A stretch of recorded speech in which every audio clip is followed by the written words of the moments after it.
Not a done deal as his party holds on to Boris Johnson's former constituency to avoid a triple election defeat. No one expected us to win here, but Steve's victory demonstrates that when confronted with the actual reality of the Labour Party, when there's an actual choice on a matter of substance at stake, people vote Conservative. A huge swing to Labour in Selby, but Sadiq Khan's plans to expand London's ultra-low emission zone blamed for disappointments in Uxbridge. Labour can be trusted and can form the next government and change people's lives for the better. That's the important message, and I think the lesson of Uxbridge is to also deal with the problem around emissions. And a 29% swing away from the Conservatives in Somerton and Frome as the Lib Dems pick up another seat in their West Country heartland. Also this morning, a second day of disruption for patients as NHS consultants stage a second day of strike action. And in the last hour, Ukraine has dismissed its ambassador to Britain without giving any explanation for why.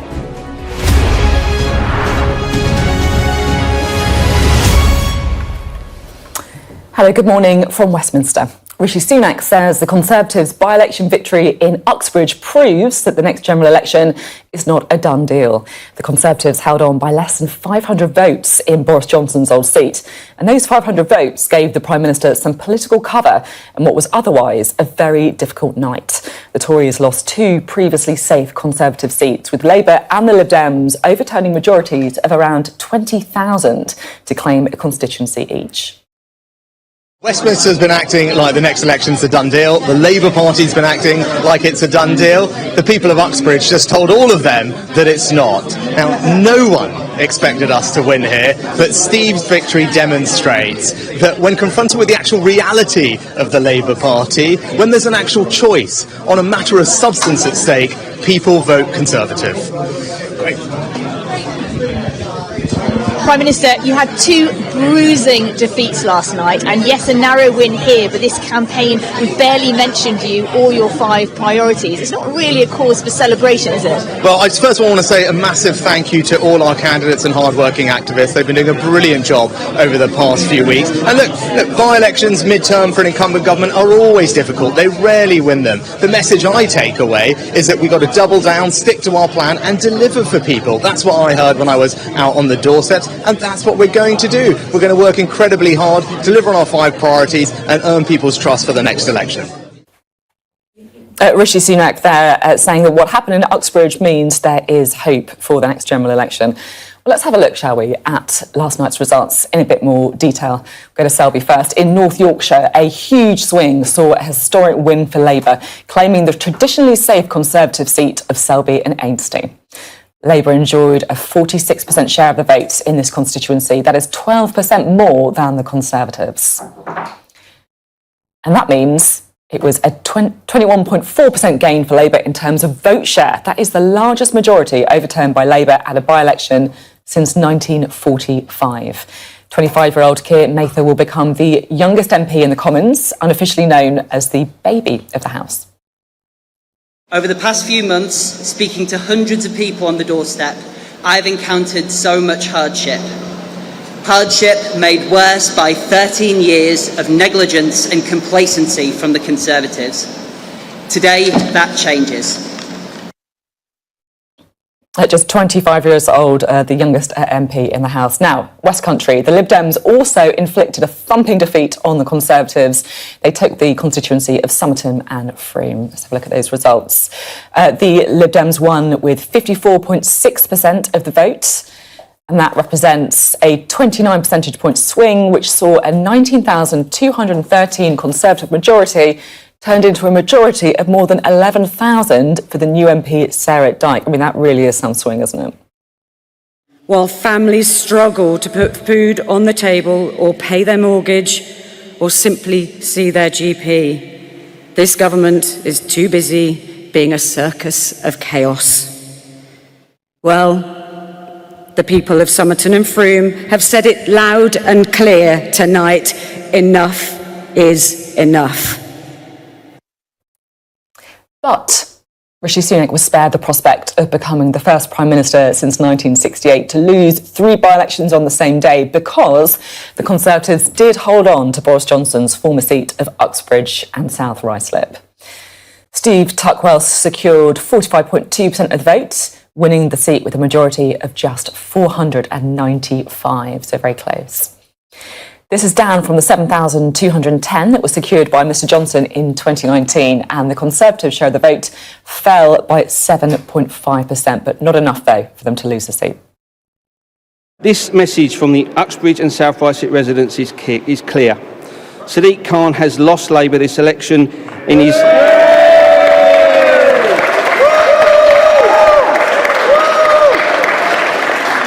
And we know that it was his damaging and costly ULEZ policy that lost them this election.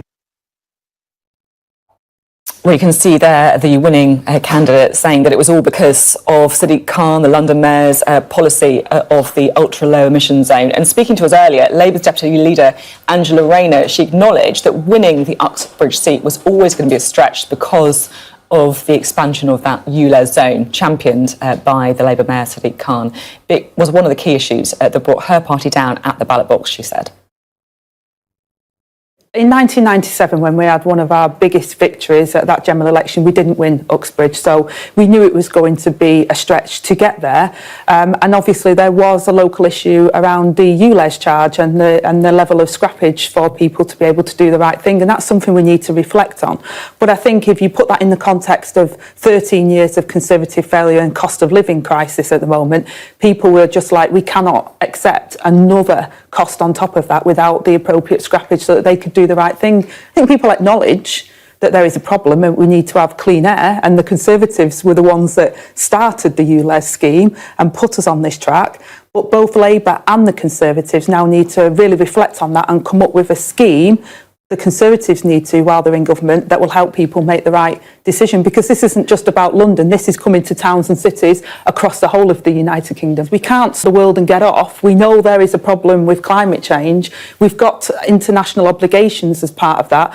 But the challenge for us and the solution that Labour's come up with is about creating the jobs of the future so that we can be part of the solution instead of penalising people for trying to do the right thing. If you look at the result in Selby, I mean, it's pretty clear that that was a historic win for us and very significant. So it shows that we can win in places that we've never won before, and that we are getting that message over. We're not complacent about that. We know there's more to do, and we've got to continue to show the British public that change can happen. We can bring down their bills. We can support the economy of the future. At the moment, we've had 13 years of Conservative failure. We're showing them that Labour can be trusted and can form the next government and change people's lives for the better. That's the important message.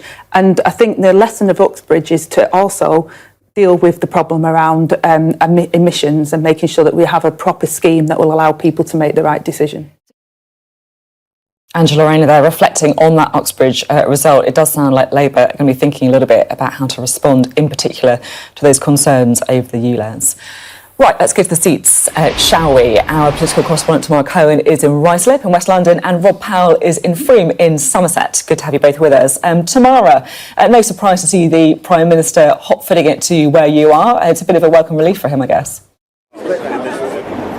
Yes, Rishi Sunak said that normally when he's woken up at 3 in the morning, it's bad news. So he was very relieved to hear that the Conservatives had held on here in Uxbridge. And clearly ULEZ, the ultra-low emission zone, was a big issue. It's one of the most radical anti-pollution schemes anywhere in the world. It would mean that people who live here, if they are driving around in a car that doesn't meet the new pollution standards, would have to pay £12.50 a day. And interestingly, both Conservative and Labour activists who I've spoken to here acknowledge that it wasn't just the people who might have to pay this charge from the end of next month, but also people saying my friends will have to, elderly people in my street will have to, other people will have to, and that's perceived to be unfair. So it went far wider than just those people who might have to pay the charge, and it turned into, the Conservative candidate told us anyway, the key issue of the campaign. This was a campaign in which he didn't talk about Rishi Sunak, he didn't really talk about, the Prime Minister's 5 priorities. He just talked about that scheme, and clearly there was a lot of anger about it, as Labour now acknowledge, and there is a bit of a Labour inquest into why they didn't do better here, given their campaign about the cost of living. Now, having said that, the Conservatives cannot take too much at heart from what happened here last night. They only won by under 500 votes. There was a decent swing to Labour here in a seat they've never held before. And so, like the rest of the country, we are seeing the voters going against the Conservatives and Labour picking up more support, but clearly not enough to take them over the line yesterday. And that is a glimmer of hope for Rishi Sunak, who is keen to say that we must remember the election is not around the corner, the general election, and therefore there is more time for him to, he says, double down on his plan and try to bring down inflation and bring down the cost of living. So a glimmer of hope here. The Conservatives are very relieved not to have suffered a third by-election defeat. I bet they are. Tamara, thank you very much indeed. Right, let's bring in Rob Howell, shall we? He's in Somerton and Frome for us. And Rob, is this a bit of a sign, do you think, of the Lib Dems starting to regain some of that ground that they lost all the way back in those coalition years? I think it is, because remember, this seat was held a decade ago. It was lost at the tail end of the coalition years, and certainly what Lib Dems here are saying is that they're not just putting on support in places like this, in Frome, where, bluntly, there are a lot of people that have moved here from London, moved here from Bristol, and you might expect that sort of demographic change to lead to more Lib Dem votes. They say they are putting up on votes and picking up support, crucially, in the more rural areas of this constituency as well. And when you look at the local election results from this part, they were picking up support there as well. So I think, yes, there is something in what Lib Dems are saying here, that this is an indication of support starting to grow back in some of these areas that they performed very well in before the coalition years. I think there's a few other things going on here as well, though. The first is an intense by-election ground campaign from the party. They say they knocked on 15,000 doors yesterday and leaflets were going in from 5 a.m. in the morning. Clearly that intensity won't be able to be kept up when you're doing it across the country in a general election. I think there was also a degree of tactical voting going on. Labour's vote collapsed. They only got just over 1,000 votes. They ended up in 5th place. So I think a lot of people decided to go Lib Dem as the best chance, as they saw it, to get the Tory candidate out. Apologies, they're just doing a rehearsal at the moment for a stunt that we're being promised in about half an hour's time when Ed Davey and the new Tory and the new Lib Dem MP arrives here. So I think we're getting some kind of visual metaphor, and the activists are practicing their countdowns. I think the third thing I'd say, though, is that the circumstances around which the former Tory MP left office played a part. Tory activists say on the doorstep there was a lot of unhappiness about David Warburton, the former MP for here, simply not being available, and maybe that contributed to a lot of Tory voters simply staying at home yesterday. I think here and across the country, what those kind of grumpy Tory voters do at the general election will really be instrumental to what the overall vote and overall result across the country is. But I think when you take what has happened here and combine it with what has happened in Yorkshire, it's no surprise that a lot of Tories, a lot in government, are worried, because it looks like a sort of pincer movement where in places like this, and potentially even in the home counties, you're seeing the Tory vote squeezed by the Lib Dems, when in places like Selby and in the north of England, you're seeing the vote squeezed by Labour. If you combine that with the sort of tactical voting we've seen here, then that makes for a very bleak forecast for the government.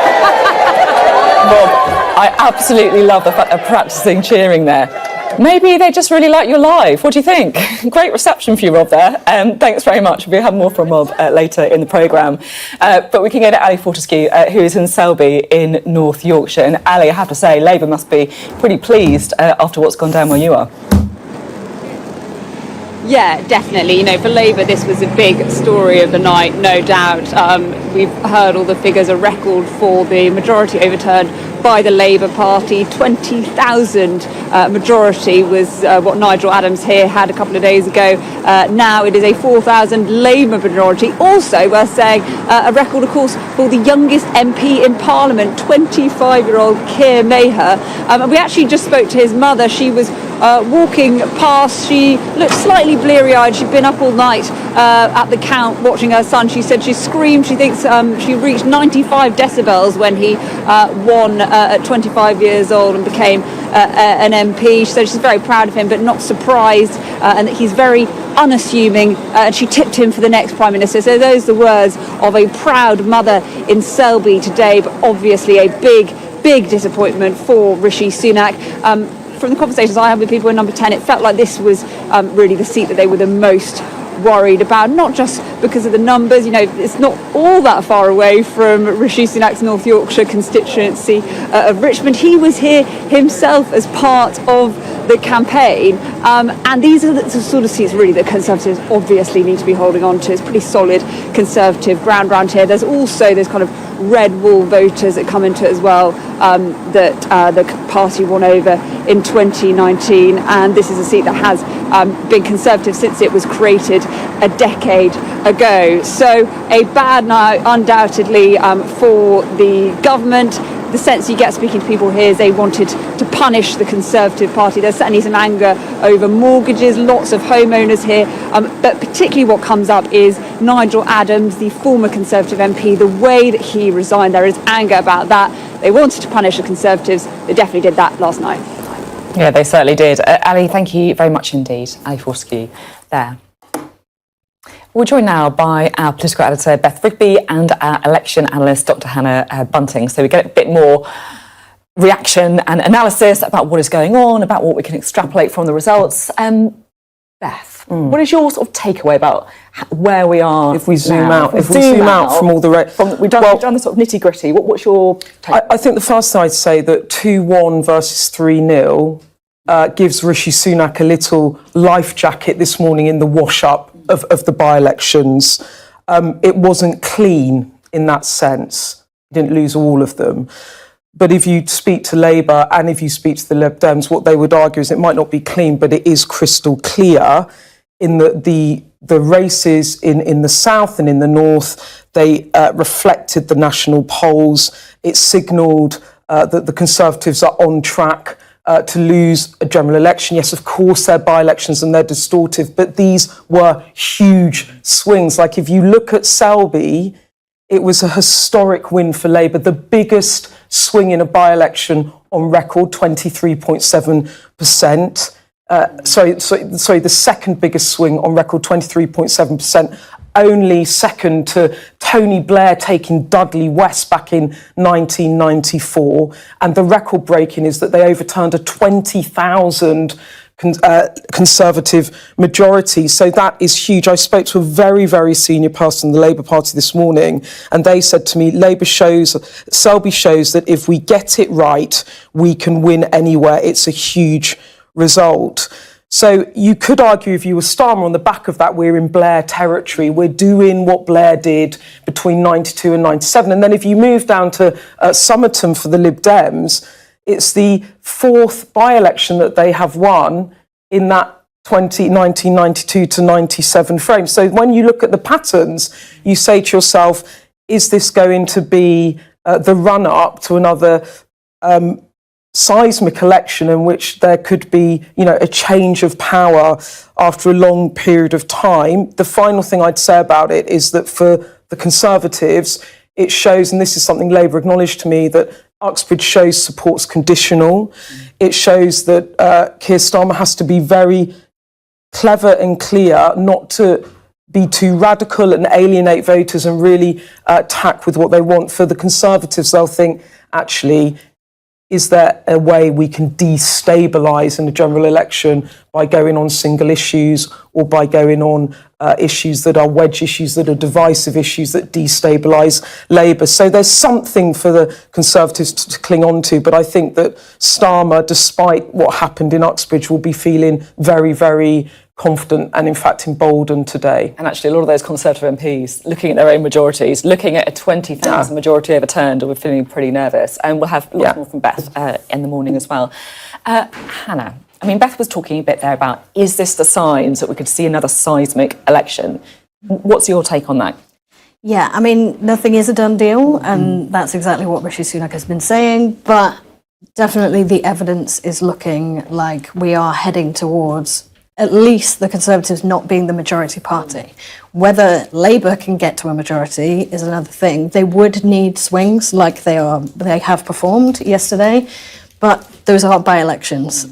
They are different beasts to a general election where you've got to win over a much bigger proportion of the country. So I would agree that it's not a done deal, but I wouldn't be as optimistic as Rishi Sunak is being right now. Has there been any evidence of tactical voting? Because a couple of people pointing out that actually it's quite low voting numbers for the smaller parties in other seats, or is there a sign that people are, I guess, voting either for Labour or the Lib Dems, whoever is most likely to get rid of the Conservatives? We don't really know that for certain just yet. There were a lot of websites sort of before, and you see it a lot on Twitter. If you want to get the Conservatives out, or the Progressive Alliance, they are telling you to vote tactically. It's interesting that in Uxbridge, I think the Green Party got about 800 votes, whereas it was only 495, the difference between the two main parties. So people definitely are opting for other parties, but that suggests to me that they're perhaps not doing it tactically. And Beth, one thing that I wanted to pick up with you were sort of saying about the Conservatives maybe trying to find wedge issues to try and to get ground over Labour. Do you think the Green agenda could be one of those issues? Well, look, I think the thing is that single issues on a national campaign are quite difficult. But I do think that there are, as you said, there are wedge issues that maybe the Conservatives stoke in order to try and destabilise Labour, and what could be some of the vulnerabilities. Obviously, the culture wars.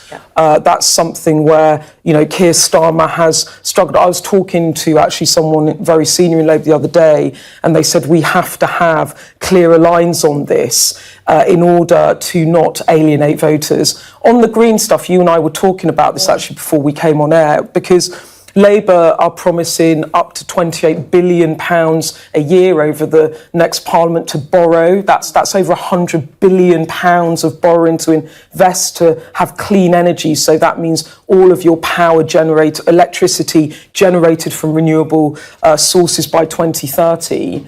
It's a huge investment.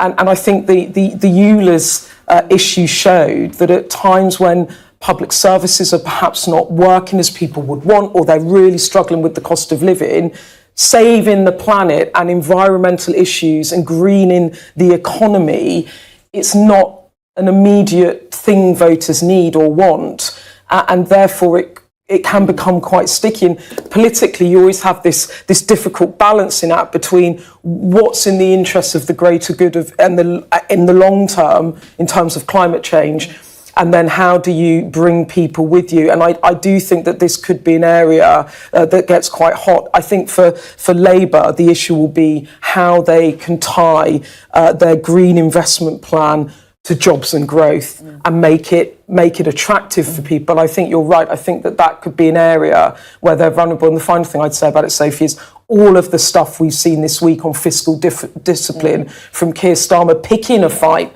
with the party over keeping the limit to 2 children on child benefit is exactly because they see this as a potentially weak flank where Conservatives will try and attack them, that they're going to be sort of handing out money and careless with the economy, and that they're locking that in. And I think that they will look at EULA's, they will look at Uxbridge, and they'll think, where are the vulnerabilities? Where do we need to lock that down in order to try and get the best approach into a general election? What I would say is I think it's going to be a really nasty general election. Yeah, I think it's going to be brutal. I mean, they always are. I think this one's good because this is a fight for, in and out of power after, after a generation, effectively. I think that's completely right there. Thank you both very much for that. We'll have lots more from Westminster shortly. But I think Beth is right. You can feel something in the air, can't you? That seismic election approaching, and both sides have that kind of febrile atmosphere, I think, after these by-election results in particular. You can sense something going on. Coming up after the break, we have a bit of other news for you, because thousands of NHS consultants continue strike action in England in their dispute over pay.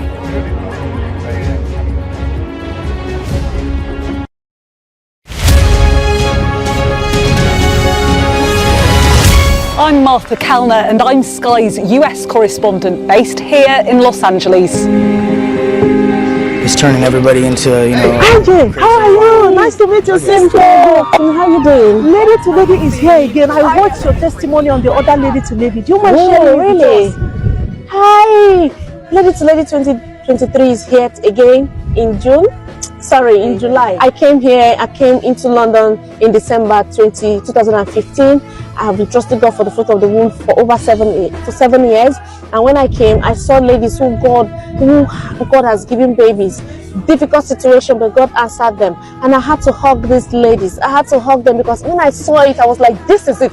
This is where it's happening. This is my last bus stop. Seriously, I'm emotional about this. And you hugged them with faith. I hugged them. I connected with my seed. I said, God, I am not going any other place. This is it. And to the glory of God, before 2016, Lady to Lady, I became pregnant. I got connected even before the program. So I'm inviting you. It doesn't matter what the situation is. It might not be the fruit of the womb, but come on Saturday, 22nd of this July. Come and receive the peace of God. The theme is peace. Come and enjoy God's glory. I have 2 children today. Invite your sisters, invite your girlfriend, invite your friends, invite your mother. Come and receive the glory of God. So guys, it doesn't matter your church. You may be a Catholic, you may be winners. It doesn't matter the church you are attending. The most important thing, we are serving the same God. You never can tell where your miracle will happen. So I'm calling you guys, I'm inviting you guys, come and tap your miracle. No matter the situation, no matter the problem. It may seem impossible in your eye, but before God is possible. And God is just waiting for this moment. Don't miss this moment. God is waiting for you. Come and tap your miracle. Now you know, sir, I don't tell you. This is one of my secrets. And I'm just telling you now. Come and tap your own miracle. Not when I'm going to testify, now I'm going to say, each of us, thank God for your life. Oh, thank God. Come so that another person will say, thank God for you too. So we are waiting for you on Saturday. At Fairfield Hall, doors open at 11 a.m. Register at Eventbrite. You will see Lady to Lady conference there. God bless you. See you soon. See you soon, Peace out. For an NHS consultant is more than £127,000 per year. That average includes basic pay of £97,406 and £29,822 in non-basic pay. The BMA say that consultants' pay has fallen in real terms by 35% since 2010, but using a standard measure for inflation, that drop is actually nearer 15% in real terms. The government is offering consultants a 6% pay rise for next year. The Nuffield Trust says this is likely to be a real terms increase of 1.1% for that 1 year in particular. Well, earlier, Chief Executive of Ipswich and Colchester Hospitals, Nick Hulme, told us he's frustrated that the government and unions are failing to negotiate a settlement and stop future strikes by senior doctors. There will have to be compromise on both sides. It's the only way to reach a negotiated settlement. So I am frustrated, as many people are. But as I say, it's the patients who are feeling the pinch of this. They're paying the price. And therefore, we do need a quick resolution. It needs to be fair. It needs to be affordable. It needs to be equitable. And it also needs to recognise that a lot of our clinical staff, but particularly at the moment, obviously our junior doctors and our consultants, are feeling incredibly frustrated. And therefore, whatever settlement we reach does need to recognise that and to address their concerns.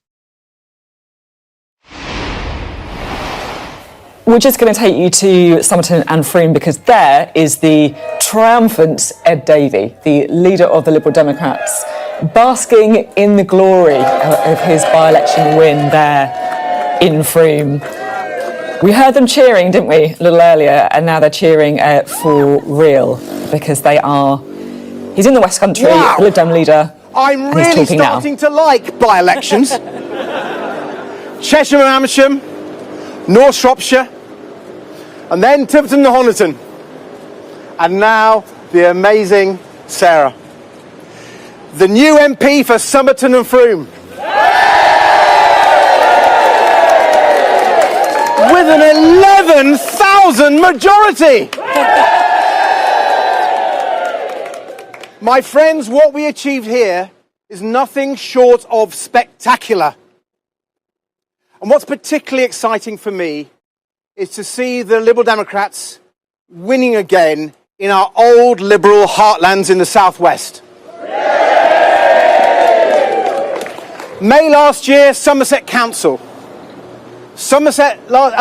Devon last year, Tiverton and Honiton, where we won that famous historic by-election. And this May, in Devon, 3 council victories.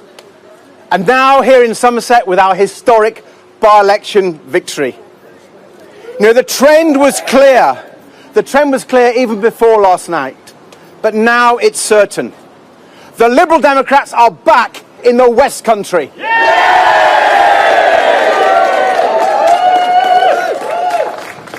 And it's a real pleasure for me today to celebrate this victory with Lady Jane Ashdown.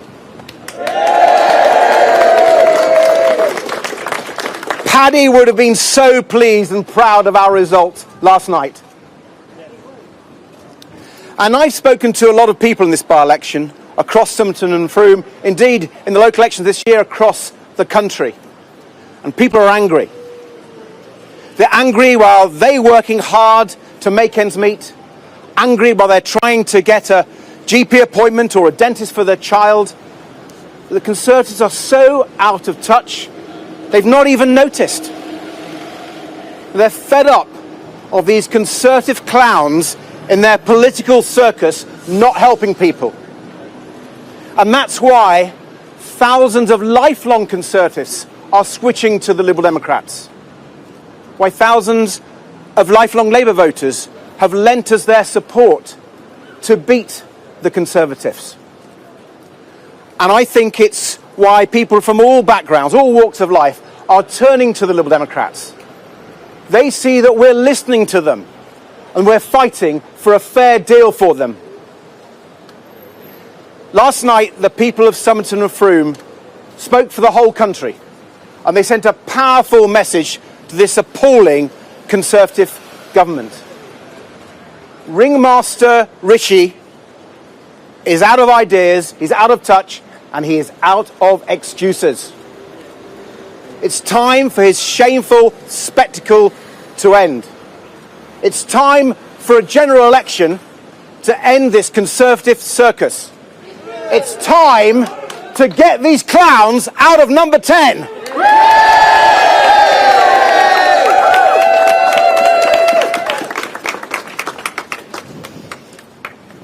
And so, we're going to do that.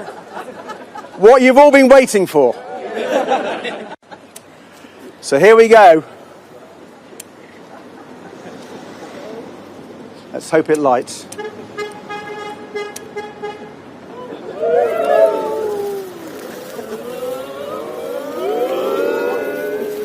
5, 4, 3, 2, 1.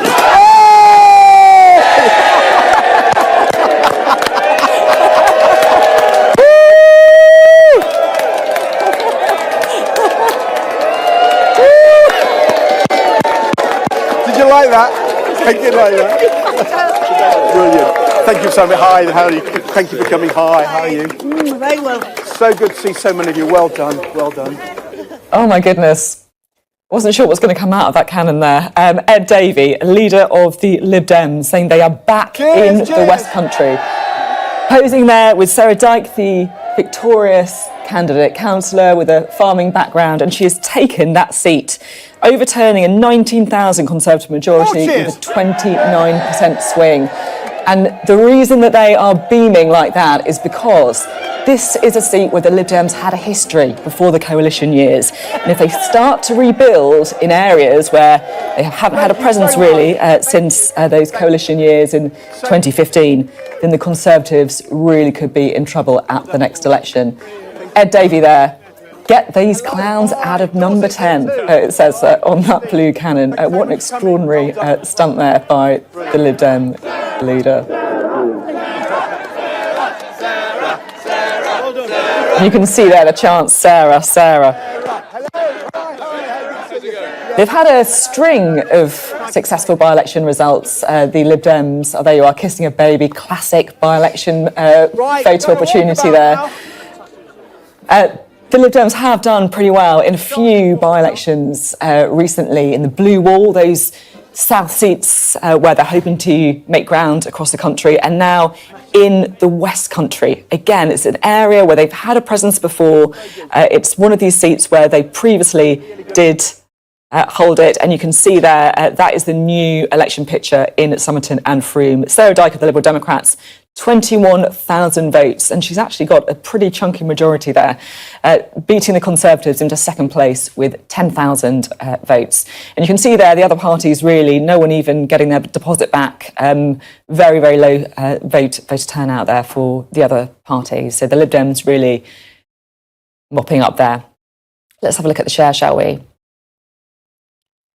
You can see there are results share. The Lib Dems taking 54.6% of all votes in Somerton and Frome. The Conservatives 26.2%. And then the Green Party doing pretty well too on 10%. But the others really just bumbling along the bottom there. You can see why Ed Davey hot-footed it there this morning with his blue cannon. And you can see there that's a vote change share. The Lib Dems up 28.4 and the Conservatives down 29.6. If that is replicated in other seats in the West Country, in other seats where the Lib Dems have previously done well, then it really could be concerning for the Conservative Party. They will be very worried when they see some of those seats there. Difficult night, of course, for Rishi Sunak and the Conservative Party. Despite that win in Uxbridge, they'll be very, very relieved to have maintained that seat, Boris Johnson's old seat in Uxbridge and South Ruislip. Many people saying that it was the ultra-low emission zone by Sadiq Khan, the London mayor, that led to that victory there for Rishi Sunak, giving him something to smile about this morning, because he was really hoping that he wouldn't become the Prime Minister to have lost 3 by-elections in a single night. So relief there with Rishi Sunak there in Ruislip and South Ruislip. But of course, elsewhere, really a very, very difficult night in Somerton and Frome, where he lost to the Liberal Democrats, and another 20,000 seat majority overturned in Selby and This is Ainsley as my well. testimony. I was swing. lost, messed up, bitter, hurt, and had no peace. Nothing was working for me. But then I attended the Lady to Lady Global Conference. My whole life just turned around. God changed my story, and yours can change too. I invite you to this year's conference, holding on Saturday the 22nd of July 2023 at Fairfield Halls, Croydon, United Kingdom. Doors open at 11 a.m. Register now for free at www.ladytoladyglobal.org. The theme for this year is peace. You heard me, peace. For more info, call 0203 983 9394. God bless you and see you there.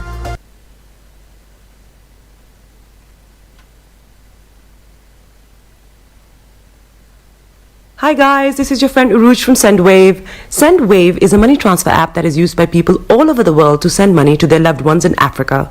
With SendWave, you can send money to Ghana, Nigeria, Kenya, Uganda, and Tanzania. And the best part is, SendWave is absolutely commission-free.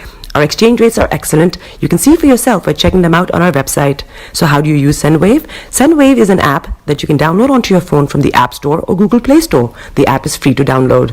After downloading it, just open the app and enter your name, email, and phone number. That's it. You're good to go. Make sure you use the promo code SR. S for Starr, R for Radio. This promo code will give you £5 free credit to send to Africa on your first transaction. Your money will be delivered to your recipient within seconds. Feel free to call me on 0749 7377 647 at any time. I'll be happy to tell you all about SendWave and help you in any way I can. Remember to use the promo code SR for £5 free credit. Medasse. Hi everyone, it's your girl BB Clemens, the author of How to Go From Employee to Entrepreneur and the host of your weekly business show, BB Means Business, the show where we discuss everything you ever wanted to know about business but you were afraid to ask. How do I start my business? How do I raise the finance? How do I grow my business? Where am I going to find my customers?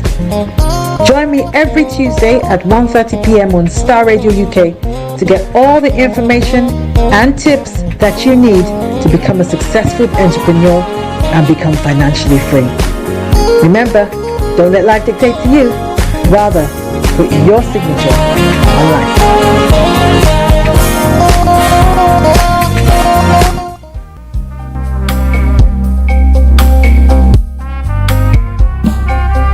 Are you looking for the fastest, reliable, and trustworthy door-to-door shipment company? Well, look no further. When was the last time your family received a shipment back in Ghana on time and in time? You are not sure? Well, Lamb Shippers, we pride ourselves with being the fastest, reliable, and trustworthy shippers you can use. You are assured of a prompt pickup anywhere in the UK by our personnel. They also make sure your items are well packaged to get to its destination in time. When it comes to door-to-door shipment, look no further. Well, Lamb Shippers, contact us on 07939009321 or 07498911820. Or you can visit our website www.welllamb.co.uk. You can also drop us a mail, info@welllamb@gmail.com. Well Lamb Shippers, fast, reliable, and trustworthy.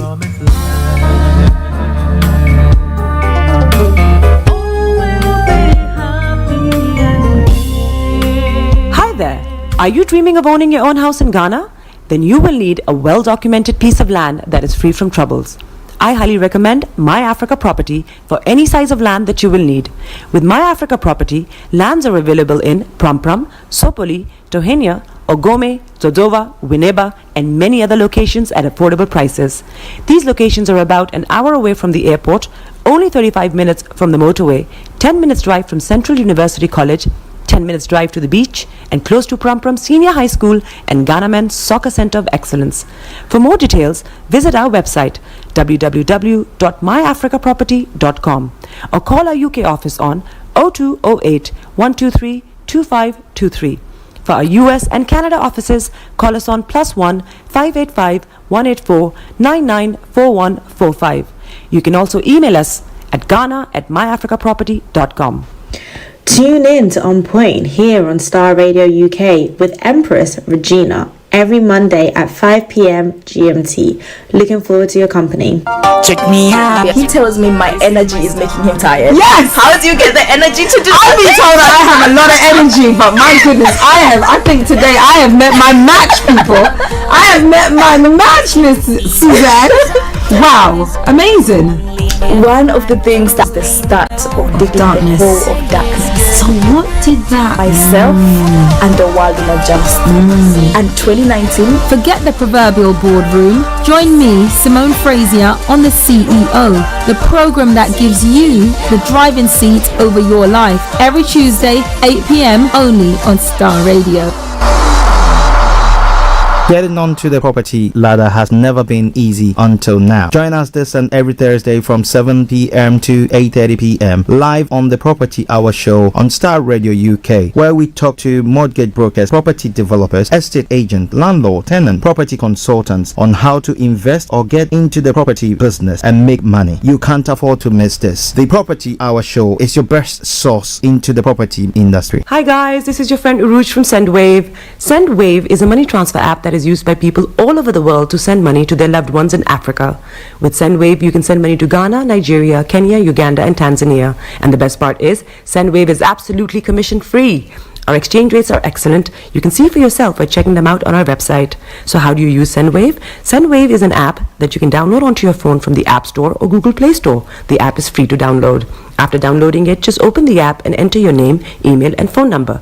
That's it. You're good to go. Make sure you use the promo code SR. S for Star, R for Radio. This promo code will give you £5 free credit to send to Africa on your first transaction. Your money will be delivered to your recipient within seconds. Feel free to call me on 0749 7377 647 at any time. I'll be happy to tell you all about SendWave and help you in any way I can. Remember to use the promo code SR for £5 free credit. Medas. Broadcasting live online.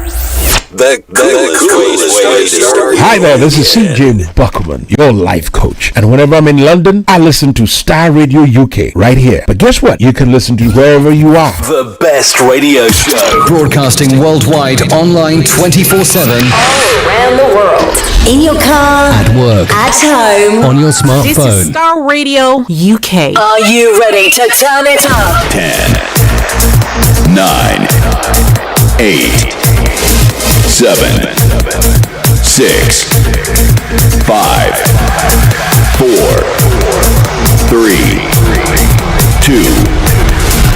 1. Though your heart is aching, smile even though it's breaking.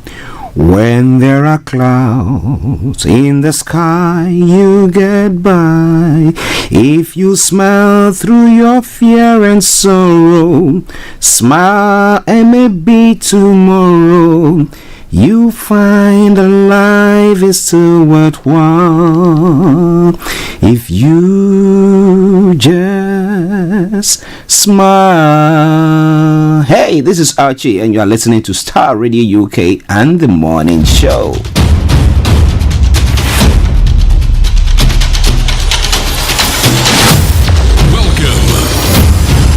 This is Starr Radio. This is UK. Starr Radio UK. This is Starr Radio UK.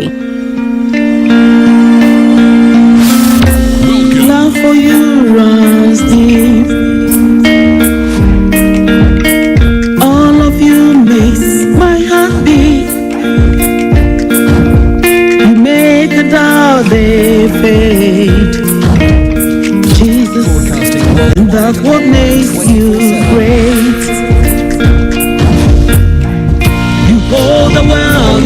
And that is how I say massive good morning, good afternoon, good evening, good dawn to you wherever you might be on planet Earth and those of you on other planets as well. I salute each and every one of you and I say welcome to the Friday edition of The Morning Show. Today is the 21st day of July, the year 2023. We're time now 10:46 from the House of London.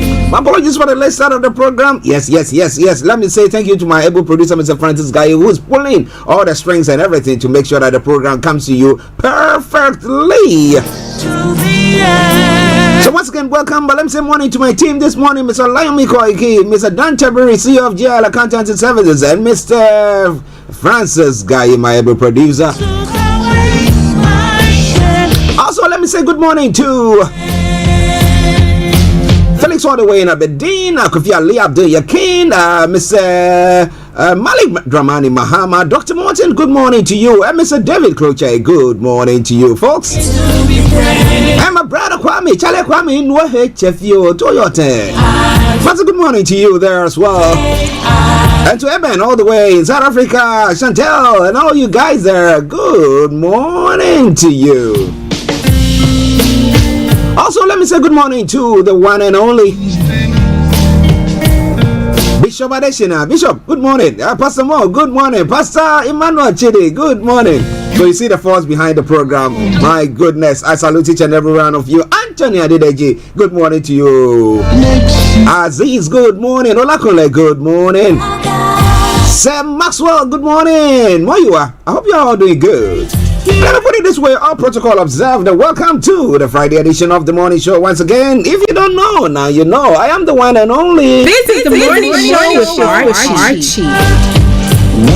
So from now till 1 o'clock, when we bring the program to a close, we're going to be having fun. But this is how the program is going to go. I'm going to bring you the quote for the day, the weather forecast will follow suit, then the travel updates as well. Then we'll move on from there to have a look at some of the stories making the rounds across the globe. At 11 o'clock, we have Ft.Olayomi who will be joining in to bring you updates from Nigeria. Well, you want to know what? The video has gone viral again. And this is from the president. A video of Tinubu promising fuel price reduction. Rest of it is online amid hike. Well, who knows? Maybe he's planning something in the background. We might all not know. But you want to know more? Stay with us at 11:30 when Mr. Ft.Olayomi comes away with updates from Nigeria. I will continue from there and have a look at some of the stories making the rounds in other parts of the world. At 12 o'clock, the lines are open for you to add your voice to the discussions. Then at 12:30, I will take you all the way to Kent, where our money man, Mr. Dan Tabiri, CEO of GL Accountancy Services, is to answer all your money problems. But of course, the program will not be void of music. There's going to be lots of music. But let me say good morning once again to the organizers and all the executives of the Lady to Lady Global event that is going to be taking place here in Croydon, in London to be specific. But Croydon, the Fairfield Hall tomorrow morning from 11 a.m. They say come expecting a miracle and that will happen. Alright then, so let's crack on. Lady Jen, good morning to you. Yeah, she was on the program yesterday representing the lady to ladies, and it was a fun time, wasn't it? All right, now, so let's crack on. The quote for the day says, the pain, challenge, and discomfort you experience. Nah. My producer said I'm reading the wrong one. Okay, let me bring that one. The presence of pain is evidence of the closeness to delivery or success. So if you're experiencing pain, but it shouldn't be some silly pain, you know, to the right one. All right then. Now let's move on straight to the weather front. Let me tell you what is happening on the weather front this morning. Yeah. You make a dog face. And that's what makes you great. So on the weather front this morning, what have we got in stock for you? Well, for London and the southeast of England, this morning will be dry with extensive sunshine. In the afternoon, patchy cloud will develop, leaving the chance of the odd sharp shower. Now tonight, any showers will ease, giving way to dry night with mostly clear skies throughout. There will be moderate westerly breeze as well. Top temperature is going to be 21 degrees and the lower is going to be 13 degrees. Pollen level is going to be low, UV level is going to be moderate, and pollution is going to be low as well. Sunset 21:05 and sunrise for tomorrow morning 0508 hours. That brings us to the end. Father, yeah. My producer says, what about the weekend one? Oh my goodness, let me tell you, if you are here in London and the southeast of England, this is how it's going to be for you. And tomorrow will start dry and bright with long sunny spells. However, thick cloud will push in from the west soon after. In the late afternoon and evening, spells of rain will also move in. It's going to be windy. And the same applies to Sunday. Some showers there, but it will be top to temperature 22 degrees and then the lowest 14 degrees. So that brings us to the end of the weather forecast. We're going to be taking you straight to the travels this morning. So wherever you are, don't touch the dial. Starr Radio UK, your favorite African and Caribbean radio station in London. But that will be after this short commercial break. Stay tuned and don't touch the dial. Archie, how are you? Nice to meet you, sister. How you doing? Lady to Lady is here again. I watched your testimony on the other Lady to Lady. Do you mind sharing really? With us? Hi, Lady to Lady 2023 is here again in June. Sorry, in July. I came into London in December 2015. I have been trusting God for the fruit of the womb for over 7 years. And when I came, I saw ladies who God has given babies. Difficult situation, but God answered them. And I had to hug these ladies. I had to hug them because when I saw it, I was like, this is it. This is where it's happening. This is my last bus stop. Seriously, I'm emotional about this. And you hugged them with faith. I hugged them. I connected with my seed. I said, God, I am not going any other place. This is it. And to the glory of God, by before 2016, Lady to Lady, I became pregnant. I got connected even before the program. So I'm inviting you. It doesn't matter what the situation is. It might not be the fruit of the womb, but come on Saturday, 22nd of this July. Come and receive the peace of God. The theme is peace. Come and enjoy God's glory. I have 2 children today. Invite your sisters, invite your girlfriend, invite your friends, invite your mother. Come and receive the glory of God. So guys, it doesn't matter your church. You may be a Catholic, you may be winners. It doesn't matter the church you are attending. The most important thing, we are serving the same God. You never can tell where your miracle will happen. So I'm calling you guys, I'm inviting you guys, come and tap your miracle. No matter the situation, no matter the problem. It may seem impossible in your eye, but before God is possible. And God is just waiting for this moment. Don't miss this moment. God is waiting for you. Come and tap your miracle. Now you know, sir, I don't tell you. This is one of my secrets, and I'm just telling you now. Come and tap your own miracle. Not when I go to testify, now I go to say, thank God for your life. Oh, thank God. Come, so that other person will say, thank God for you too. So we are waiting for you on Saturday at Fairfield Hall. Doors open at 11 a.m. Register at Eventbrite. You will see Lady to Lady conference there. God bless you. See you soon. Peace out. Welcome back to the program. It is Starr Radio UK, your favorite African and Caribbean radio station in London. Let me quickly just take you through the travels. It will not be the normal way that we do it, so just stay tuned and don't touch the dial. Just bear with me whilst I sort that out. So on your travels this morning, because of we are pressed with time there already. on the underground, yes, apart from all good service throughout. Now, the London tram link has got part suspension due to tram shortages, so there's no service between Arena and Elmes End due to shortage of trams, as I've said there. Now, DLR London Overground in good service there as well. But moving on straight to the major roads in London, and I can tell you assuredly, no exceptional delays there. The River Bus has got good service apart from the Woolwich Ferry that's got reduced service. The London Cable Car good service there as well. But that brings us straight to the final segment of the travel update, and that is the National Rail. On the National Rail this morning, Chiltern Railway, Gatwick Express, now Grand Central, Great Northern Railway, Island Line, Southwestern Railway, Southern and Thames Link have all got special service. Also, we got Southeastern that's got minor delays, and Transport for Wales minor delays. That aside, all the others are having a good service there. So that brings us straight to the end of the travel updates. And I'll say it once again: good morning, good afternoon, good evening, good dawn to you wherever you might be on planet Earth. Enjoy your commute for today. But you know what? Continue to keep those eyes on the roads. Let's quickly now go straight on to the global trotting, the news that is making the rounds across the globe this morning. So, starting from Nigeria, where we'll be having Mr. Olayomi bringing you details of it this morning. Some of the story that we're going to be looking at: on the Monarch holds prayer session for ailing Governor Akeredolu. How severe, or how severe is that ailment there? We'll be talking more about it. What exactly is going on, in this part of the world. In our part of the world, they wouldn't tell you what is going on there. They become fishy and cagey about the whole thing. But let's see. Then video of Tinubu promising fuel price reduction resurfaces online amid hike. And also, UK authorities say they may be able to retrieve $129 million from Nigeria former state governor James Ibori. According to Reuters, it's believed he stole some $165 million from the oil-rich Delta State. My goodness, more going to be coming your way from there. Subsidy removal. Government plans cash transfers to poor households. Damn Buhari's list. Okay, now, how have they actually targeted these people? How are they doing that? This is a question I've been asking all the time. Is it means tested, or just doing it sporadically? Okay, these people in this vicinity or this community, these are the poor people there. How do you know? How do you assess their poverty then? Do they really need that? Or the real people are there and they will not actually enjoy anything of the sort, or that palliative there. Okay, and then Anambra state government says it has handed over 19-year-old Mesoma Ejikeme, who forged unified tertiary matriculation examination results to a psychotherapist for a 3-month guidance. Okay, they think that the ladies got cuckoos, that's what.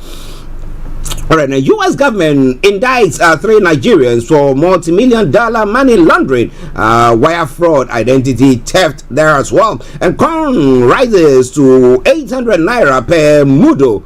Subsidy remover Pamel's Nigeria's economy. Dave West, good morning to you. I hope you are doing very, very well. Regards to your lovely wife Jenny there. Yes. Okay. Now, subsidy crisis. Tinubu approves infrastructure support funds for states, and then subsidy palliative. NEC asks governors to open social register for poor Nigerians. Now, ex-Lagos deputy governor blames Nigeria's problems on God's anger and corruption. Oh my goodness, God is angry with Nigeria. My goodness. All right then. Now, lots more going to be coming your way from there. Obi decries insecurity in Nigeria, condemns plateau killings. Those are some of the stories making the rounds. A lot more from there as well. But moving on straight to some of the stories making the rounds in other parts of the world, this time around Africa. Somali refugees in Kenya threatened by food insecurity. It's one of the stories there. And black women celebrated a new photography exhibition in the UK. And Kenya violent protests sabotaging economy. That's what really William Ruto is saying. But what do you think about all that? And in Sudan, fighting in Khartoum intensifies after generals. I'm going to be telling you more about all those. Chinese man thrown out of Malawi over racist video. Well, it's about time people stand up for themselves. You cannot let somebody come into your own house and be racist to you. You deal with them one day. Okay. let's see. All right, then. If it was any of us, okay, in the other part of the world doing the meeting, what do you think is going? The same thing. What do you think is going to happen there? All right, now let's move on straight to some other stories making the round. In Ghana, police on manhunt for group over attack on a bus in northeast the northeast region, and government hasn't demonstrated there is no cash to pay suppliers. Apaka said, and Charlotte petition Yoko over private companies collection taxes on GRA's behalf, and will need Alan as minister under Bawumia's presidency. Yandi MP is saying, well, they think that Alan is good to be a minister, but not a president. He can serve under the vice president now. That is Dr. Bawumia. But when you think about all that, lots more going to be coming your way from there. But let's move on straight. It's now 11 o'clock in the UK front. Well, Labour won one of the seats in the by-election that took place yesterday. Conservative won by a little winning margin of 420 something, but this is a seat where they had a majority of 20,000 plus. Now, it was Labour's to lose. Okay, they could have won it hands down, but it is all because of the mayor's plan of this ULEZ, or introduction of the ULEZ. Now, doesn't mean that Labour has to sit back and then say, you know what, let's have a relook at that particular action by the mayor, or would it still go on with it, and then come next year, should general election take place, then what happens? Is London going to vote against Labour because of the ULEZ? People are saying that, look, it is a difficult time, it's a good idea, but this is not the time for it. But you think that is the way forward, right? Richie Sunak is of the view that, you know what, the fact that we still maintain to hold on to this seat, Oxbridge, retain this Oxbridge seat, means that, well, the election is not concluded yet. Come the general election, people will be voting for Conservatives. But what do you think about all that? Those of you on other platform and wherever you are, I hope that you are enjoying it. Now, Putin may still seek revenge on Prigozhin, CIA chief is saying, but that is not our concern, is it? Putin is the ultimate apostle of payback, William Burns told Aspen. Well. And then Zelensky sacks Ukraine's ambassador to UK. Vadim Pristaiko was dismissed after criticizing the president's response to a row over military aid. And chip giant delays US production in blow to Biden. Well, a lot more going to be coming away from there. It is on Starr Radio UK. Now let's go enjoy some music whilst we prepare the grounds for Ft.Olayomi to join in to bring you updates from Nigeria. It is Starr Radio UK. I am Archie. Stay tuned.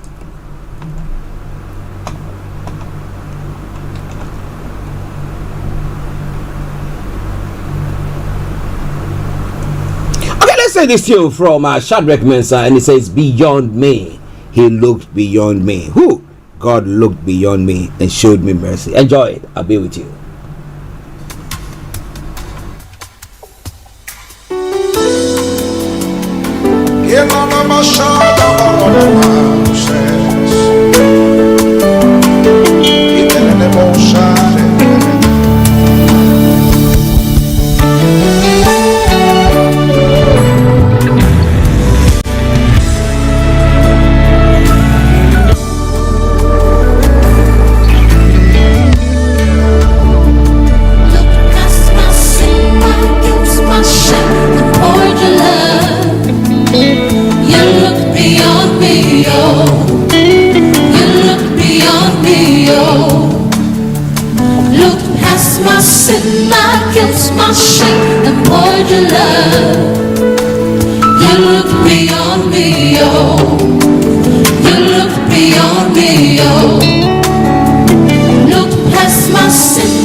Past my sin, my guilt, my shame, and more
Radio UK.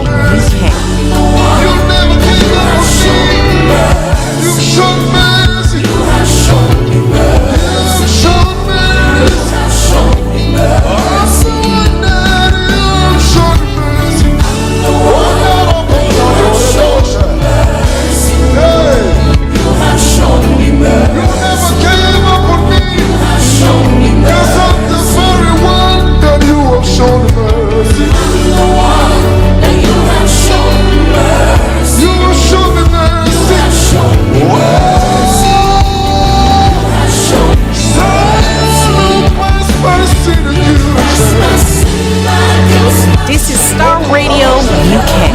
This is Starr Radio UK. Broadcasting worldwide online 24/7. Enlighten the day,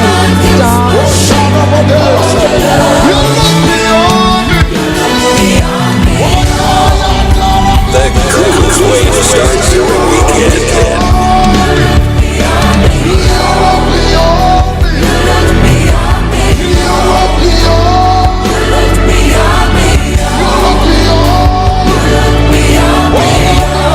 Hi there, this is CJ Buckle, your life coach. And whenever I'm in London, I listen to Starr Radio UK right here. But guess what? You can listen to wherever you are. This is Starr Radio UK.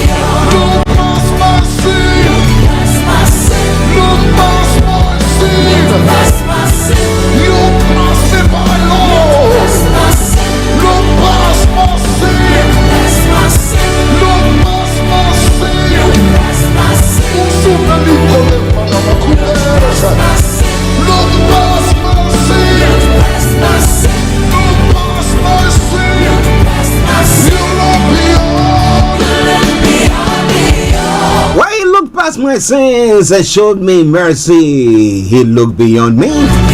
From Shadrach Yosin. Why do I call him Shadrach Yosin? Shadrach Mensa. I did say in the past that I had a friend. He's still my friend, but it's a long time since I saw him all the way in Ghana. Sha is a very, very good, talented keyboardist. You're enjoying the program this morning. It is on Starr Radio UK, 8 minutes past the top of the hour at a time. What more would you want this morning? A bit of cocoa? Or what? Starr Radio UK always brings you the best in everything. But it is my singular honor now to introduce to you my colleague and co-presenter, Mr. Olayomi Koiki, aka the White Lion. And I say, Yomi, good morning to you, and how are you this morning? Well, it's a bit sunshine out there. Good morning to you, Mr. Archie. Good morning, Frank. Good morning to David West. Good morning to all our listeners. The most important, the presenter, from the morning till evening, the 7 days on the network, the Starr Radio UK, the finest African and Caribbean radio station in London. As you were giving the report on the traffic, I was actually myself looking at what the paper is saying, which corresponds to someone asking you rather, what is going to be like when it comes to the weekend.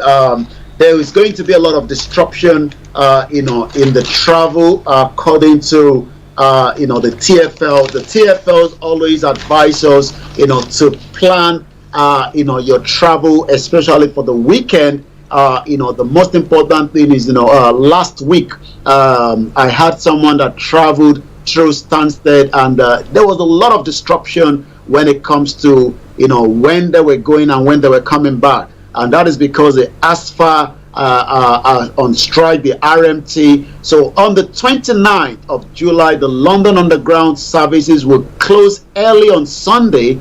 They are advising customers to complete their journey by 7 p.m. That's 1900 hours. So we'll be telling you more about that. But for now, it seems that the traffic is in Nigeria, where the conversation is going to be held. We are fully connected with about almost 5 different stations that have connected with us this morning, from the sister broadcast, from Twitter to Instagram to TikTok as well, where many Nigerians have decided that that is their new home. But for now, it is the Star Radio UK. At 10 minutes past, it is the weekend. And I come back again to you in the studio, Mr. Archie. Yes, listeners, Ft.Olayomi for you in our North London studios. I'm Archie here in the South studios, and we're bringing you updates from Nigeria. Can't get it anywhere. You have to be on this platform to listen to it. And as we said, we chip in all the necessities that you need. All right, then. Now let's move on straight. Let's crack on to the stories making the round this morning. I think some have eluded me. Well. Okay, let's start from the president. Now, a video of Tinubu promising fuel price reduction has resurfaced online amid hype. Now, the question is, why this? And why not? Is it an old video that he made, or what? Well, this was the video that the president made just before the campaign of the election campaign, rather, when the election campaign was going on. A video of the President Bola Tinubu promising fuel price reduction has resurfaced online amid the hype. The viral video of the President Tinubu campaign to reduce the price of the fuel upon his assumption as the president has surfaced online. Tinubu actually made this, during one of his campaign in Abeokuta in Ogun State, the southwest of Nigeria, on January 25th, 2023. It could be heard in the video promising the crowd an easy life under his leadership. He actually spoke in Yoruba, so that literally means that more Nigerians might not understand what he's saying, but it seems that has been translated to what Nigerians can understand. It went further. On Tuesday, the price of fuel has gone up from almost 197 to 617 as we speak right now. Also, the international media are also picking up on the situation in Nigeria, and the report is coming from the CNN as well. The skyrocketing cost of living in Nigeria as the fuel prices soared to record high after the controversial fuel subsidy. Let's listen just about a minute from that report. About to reach their highest level ever, 78 cents per litre. This comes 2 months after the president scrapped a popular yet very expensive fuel subsidy. Of course, with higher fuel prices comes higher inflation. All of this in Africa's largest economy. Stephanie Busari looks at how Nigerians are coping with this very difficult situation. The first subsidy is gone. It was a moment that caught many off guard. Nigeria's President Bola Tinubu accelerating ahead, announcing his first major policy at his inauguration in May, triggering panic buying at petrol stations, with fuel prices tripling immediately and soaring to record highs. Soaring to record high, and that also seems to be having a good impact on the government. I'll come back again to you in the studio, because even these, which is meant to be the most cheapest meal around the world, has gone up, which is the corn. Now, behind Ft.Olayomi, we can see some grains of corn there, and the question is, how are people this morning able to afford that? Do they have the means to do so? But interestingly, the president decided to investigate, to pause the palliative the 8,000 naira that they were going to be giving to that's about $10. About $10 are going to give monthly to the poor in the society. Now, the question that we've been asking ourselves: how were these people selected? What data do they have on them? And would it actually go to the right people? We know before even that policy hit the ground, we had people who were complaining that, look, there's going to be a tendency that people are going to actually steal this amount of money, rip it like no man's business. But this morning, we have them saying once again that, well, that money is going to be, government is looking at, transferring these subsidies into the poor households' accounts. Now, the question is, how many of them have got an account? And what kind of account are they talking about? Is it talking about maybe the money wallet that they have on their phones? Is that what they're talking about? What are they talking about, Yomi? Well, let's take you back, one step behind. Remember that when the former president Muhammadu Buhari also had a similar situation in his hand, that they end up trying to deliver to the poorest in Nigeria what it comes to support. But it seems that is not going to happen this time around, because what the governors are saying is that the planned cash transfer to the poor household, they are not going to be using the old list that the former president Muhammadu Buhari was using. That literally means that maybe there's something not right with the previous list. I don't know, but let's go further into the story. The National Economic Council, which comprising the 36 state governors and the vice president, had a meeting yesterday, but the state government to implement the cash transfer program, whether it's going to be through some of their bank, which most Nigerians do not have, especially those in the rural area. We saw that during the former president, it was more of moving the money to the rural area than trying to send it when it comes to bank transfer. It said states that generate the social register will better reflect the number of the vulnerable Nigerians to be reached with such cash transfer or the palliative scheme. But this came on the heels of the plan by the government to roll out its intervention measures to cushion the effect of the hardship. But the problem is, how do you identify these individuals? It seemed that Buhari was able to do so, but that is not going to be what they're going to be using anymore.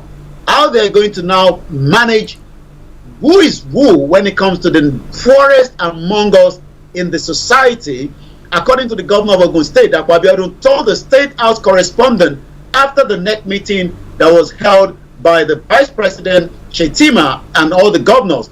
Abiodun spoke alongside the Anambra State Governor, Professor Charles Soludo, Bauchi State Bala Mohammed, and the acting CBN governor after Emefiele have been removed. But they are not going to go in accordance to what they have before. He said generated register is aimed at enhancing the integrity and the reliability of the National Social Register. But it seems that that list is not going to be used. And this is the problem. If we are not using a continuous list, we now have a new list.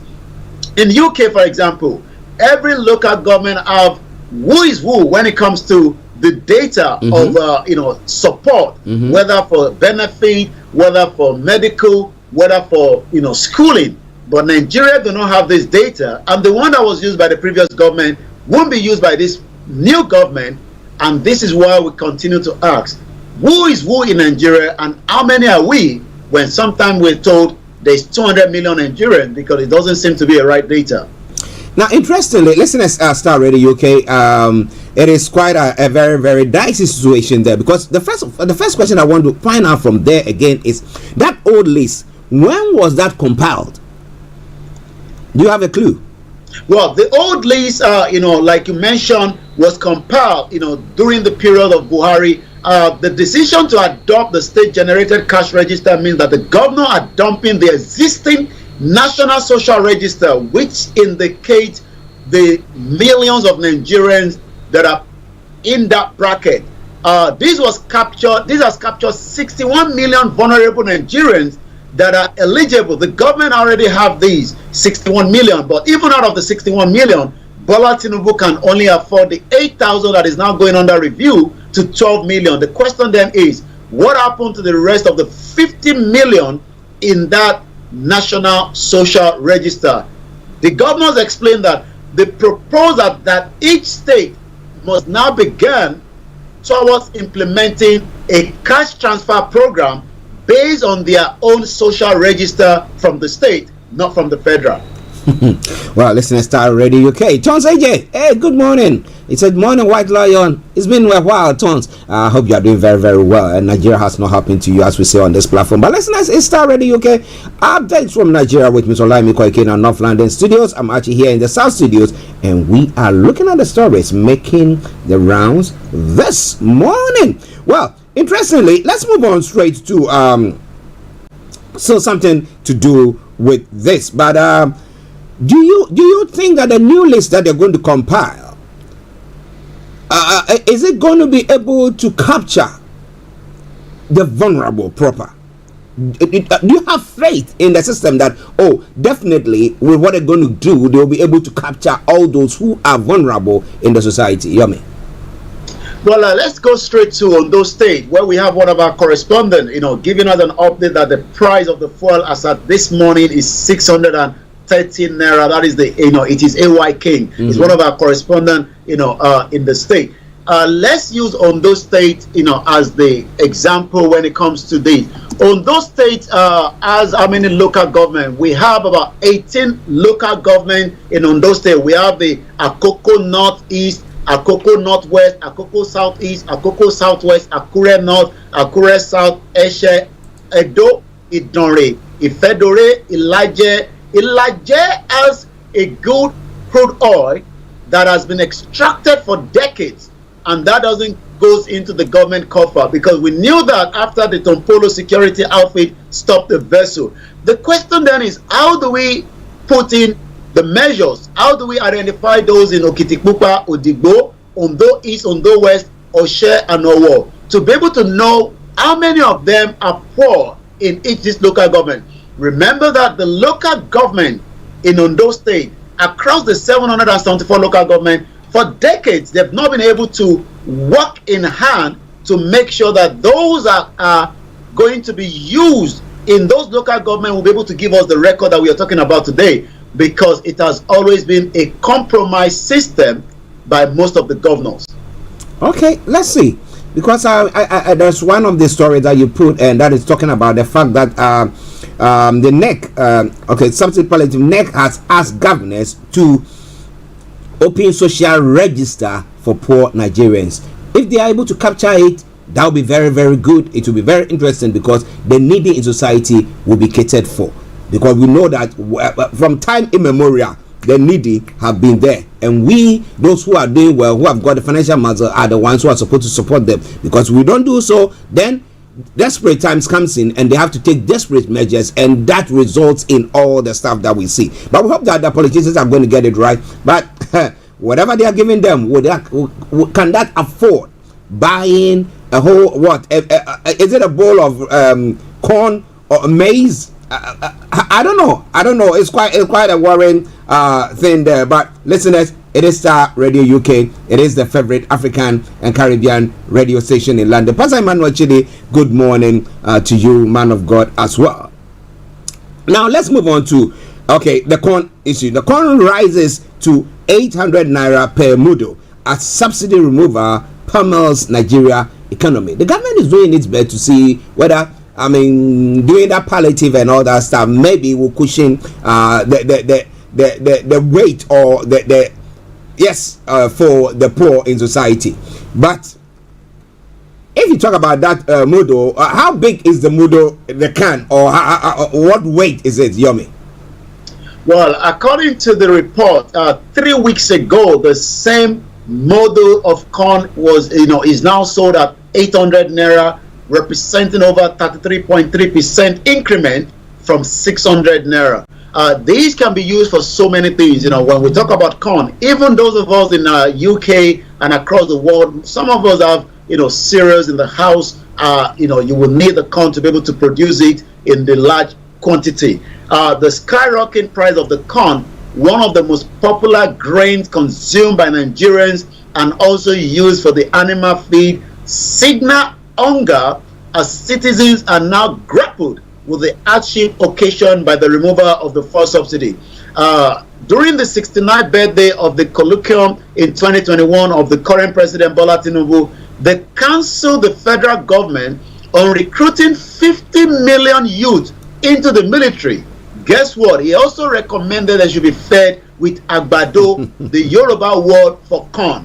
Whether Tinubu is still going to go in line with that, trying to bring, maybe if you take me out just for about 30 seconds, because I want us to listen to the clip of the video that end up coming into play when it comes to the music that was released after that. But let's come back to the question you asked. What is the model? What does it look like? Well, we'll probably say, a bucket of paint, in the format. But one thing we want to ask is that, we are under the policy and we are competing with the armed robbers, the bandits, to recruit from the youth.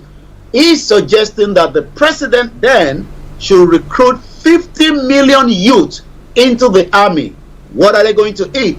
Cassava, agbado, and we will grow it. How that is going to happen, we know that the government have declared state of emergency when it comes to the agriculture sector. But subsequently, the agbado became a symbol of Mr. Tinubu's campaign, with many of his supporters now being addressed as agbado food soldier. But in a few weeks into his government, the corn gradually became even unaffordable to so many of his supporters that voted for Tinubu, and we're talking about less than 8 million Nigerians out of the 200 million. When we look at the total number of those that voted across the three major parties, you realize that they're not even up to 50 million Nigerians. Well, listeners, it's quite an interesting one there. Starr Radio UK. You're me trying to just get some audio bit for us there, but interesting. Pass your comments. Let me know what you really think. Well, he said, well, enlist all these youth, about 50 million of them, enlist them into the military. And they said, okay, that's a good idea, but how do we even fend for them? They say, you know what? You can give them cassava and corn, or agbado, as they call it there. And he's saying that even the president taking office, it's not up to 2 months yet. The 29th will be the 2 months. But already the prices is hiked. Now, the question is, can Nigeria actually go back to the place where they were producing for themselves and having enough to actually sell to other countries in the sub-Saharan region? Or we got into a point of no return where nothing can be done about it. But let's go to Yomi to see whether you can get that audio feed. Is it for Gary? Is it for beans? For what? Is it for Eba? Is it for Gary? Is it for beans? Eba, Gary, beans. Eba, Gary, beans. Cassava, corn, yam. Cassava, corn, yam. Eba, Gary, beans. Eba, Gary, beans. Cassava, corn, yam. Recruit 50 million youths. Eba, Gary, beans. Eba, Gary, beans. Well, you had it there, Eba, Gary. Recruit 50 million. We're still waiting whether the president will recruit 50 million youth into the Nigerian military, and what are they going to be eating? Eba, which is cassava, agbado, which is corn. But the model today is gone up 33.3%, and that literally means that more Nigerians will not be able to drink the pap, or we call it ogi in the Yoruba language. Well, listeners, it is Starr Radio UK, 11:29 from the House of London. We want to go on. We'll go on and on and on and on and on. But now, in the background yesterday, let's talk about the football there as well, or early this morning. I don't know whichever it is. Yes, because there are time differences. Yes, but Nigeria women or ladies happen to hold the Canadian counterparts to a goalless. Well, Nigeria could have won because the latter bit that I watched, I thought, no, Nigeria could have won this, could have won it. But it's the first bit. Is that the first time that Nigeria has represented, the ladies have represented Nigeria on the world front when it comes to the Women's World Cup? Yummy. Well, it's not the first time that we are traveling to represent Nigeria when it comes to the World Cup. It has always been one thing that so many Nigerian women have worked hard. It's just that the country itself is not really supporting. Yesterday we were talking about their pay. but it seems that they've been able to bring the glory, at least by not allowing Canada to outshine them. The time now in New Zealand is just coming up to 10:30 p.m. local time. The game was played about some 7 hours ago, and that literally means that Nigeria Super Falcon were able to pin down the Canada to a 0-0 in Melbourne with an impressive performance from the Nazadoze, who is also the team's captain. She was crucial to the team's goalless draw against Canada in their 2023 FIFA Women's World Cup Group B opening. Nazadoze put up a 5-star display, capped it up by saving even a penalty kick that was taken by the Canada captain, 40-year-old Christina Sinclair. But the 22-year-old performance secured the Nigerian female team a point in the Super Falcon, the third meeting with the Olympic champion Canada at the Senior Women's World Cup. After the 3 encounters, the Falcon have yet to lose to Canada. That literally means that the Nigerian team are drawn 2-1 a match against the Canada, and we are now going to wait for the next game to come up. But as we said yesterday, it seems that the Nigerian Football Association might probably start thinking about paying them so that there will be concentration in the next game. Well, we hope that they do something to them to encourage them, encourage them, because we find money for all rubbish things. I mean, things that actually does not actually speak well of us. We are able to do so. But what do you think is going to go on? So coming your way from Starr Radio UK, your favorite African and Caribbean radio station in London. Well, let me go to Yomi because he's got a picture behind the scenes, so he knows the person that he has put there. Whose picture is it? Whose picture is behind you, Yomi? Well, that is the former governor of one of the most oil-rich states in Nigeria, and that is Ibori. Remember that Ibori was arrested in UK, and he ended up spending time in the custody. We've seen Ibori lining quickly with the new President Bola Ahmed Tinubu. I saw him in the Aso Rock in the presidential villa. But it seems that the UK government is now saying, the UK authorities rather saying, they may be able to retrieve $129 million, equivalent to 100 million pounds, from the Nigerian former state governor, James Ibori, according to the Reuters. It is believed that he stole about $165 million from the oil-rich Delta state. He was jailed here in UK in 2012 for money laundering offenses. Now, if now that he's back in Nigeria, and you were saying that, well, there are some pictures showing that he has been to Aso Rock to meet the president.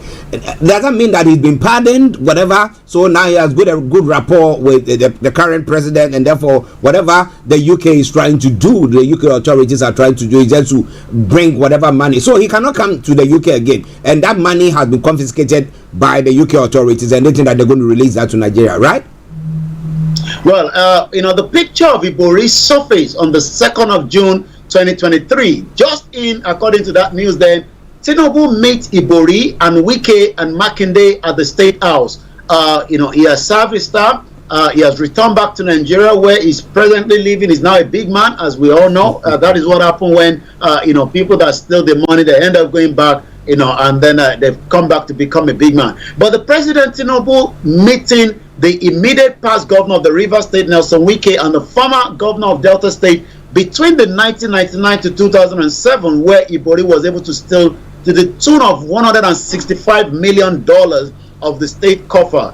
What was the meeting? We do not know. There's no details yet. But what we can understand is that Ibori is still relevant when it comes to the political terrain in Nigeria. Some might say that since he has served his term, we might just let him be. But it seems that the UK government still wants to get back what is called 100 million pounds from what was stolen from the governor Ibori. Ibori is contesting the money as well here in UK through his legal team. But how far that is going to go, we will continue to give an update when the news pops out again. Okay, listen at Starr Radio UK. We hope that if it's for the states, the money has to come back to the country so that they can use it for that purpose. But it's all coming away from Starr Radio UK. One other story before I leave Ft.Olayomi to continue with it. Now, ex-Lagos deputy governor blames Nigeria's problem on God's anger and corruption. That's quite an interesting one, because we are religious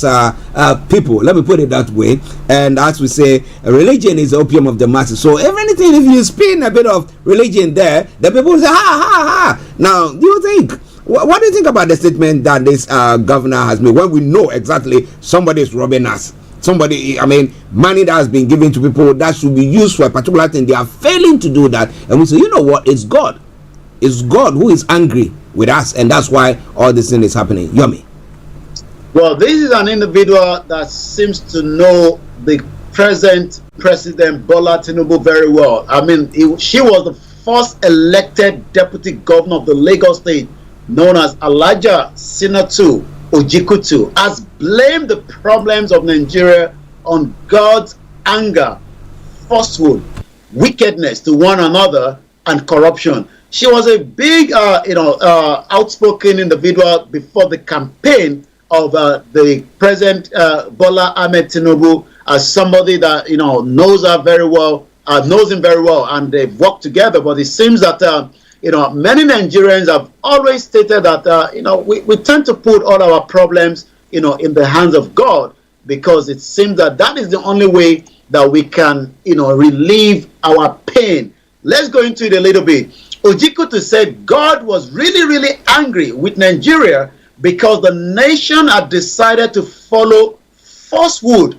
Falsehood has lived in the minds of Nigerians, and as many Nigerians are still thinking that if nothing is done, we can pray to God to accept those that have stole money that is meant for development of the country. So Ojikutu said God was really angry with Nigeria because the nation had decided to follow the falsehood, adding, we are worshipping too many deities that are not even God. The former deputy governor, in the statement that was made available to journalists in Lagos on Thursday yesterday, also stated that Nigerians are wicked towards their neighbors. Okay, so when we cannot, somebody say you cannot carry your own burden, then you find somebody to blame. That this seems to be one of the ways, oh, this one is because we have all sinned and we come short of the glory of God. God is angry with us. Yes, but you see blatantly, a contract has been awarded to somebody to go and do that, and I mean, whatever they do, they take a chunk of that money out of it, and whatever what project that is supposed to be taking place, they put it up, whatever it is, and the next moment it doesn't last time, and therefore we don't get value for money. The next moment everything is collapsed, and then we have to restart it again, and we will blame it on God, right? Okay, let's continue that way. But listen at Starr Radio UK, Mr. Olayomi, for you. Now the government has been able to release I don't know how they are doing with everything that the difficulty and the challenges that they are facing, funds for some projects in the country as well. So somebody will say that, well, the government is not doing bad as it is, because Tinubu thinks that some projects has to still go on, so he has to find the means. So which are some of the projects they are talking about there, Yomi? Well, when we talk about project, and infrastructure,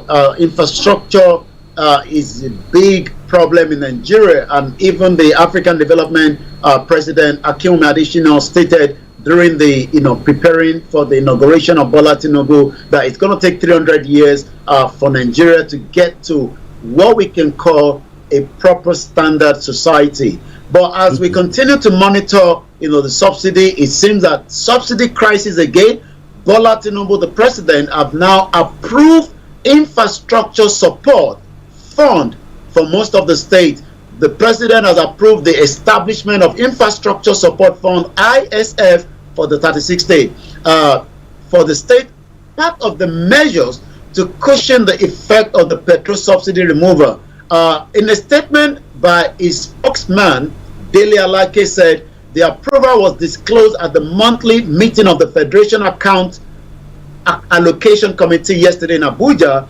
He also went to say that the new fund would enable the state to intervene and invest in critical areas of transportation, including farm to the market, road improvement, agriculture, livestock, and ranching solution. So what they're trying to do is probably to make sure that the road network from the farm to the market can be opened up quickly so that those produce do not get damaged before it gets to the market. I was looking at the Twitter handle of the government in exile of the Biafra Simon Ekpa this morning, and in the other part of the southeast, the road was so bad that the motorbike called Okada was carrying a coffin because the ambulance cannot get to that particular area, so they have to put the coffin tied onto the Okada and move the dead body out of that particular location.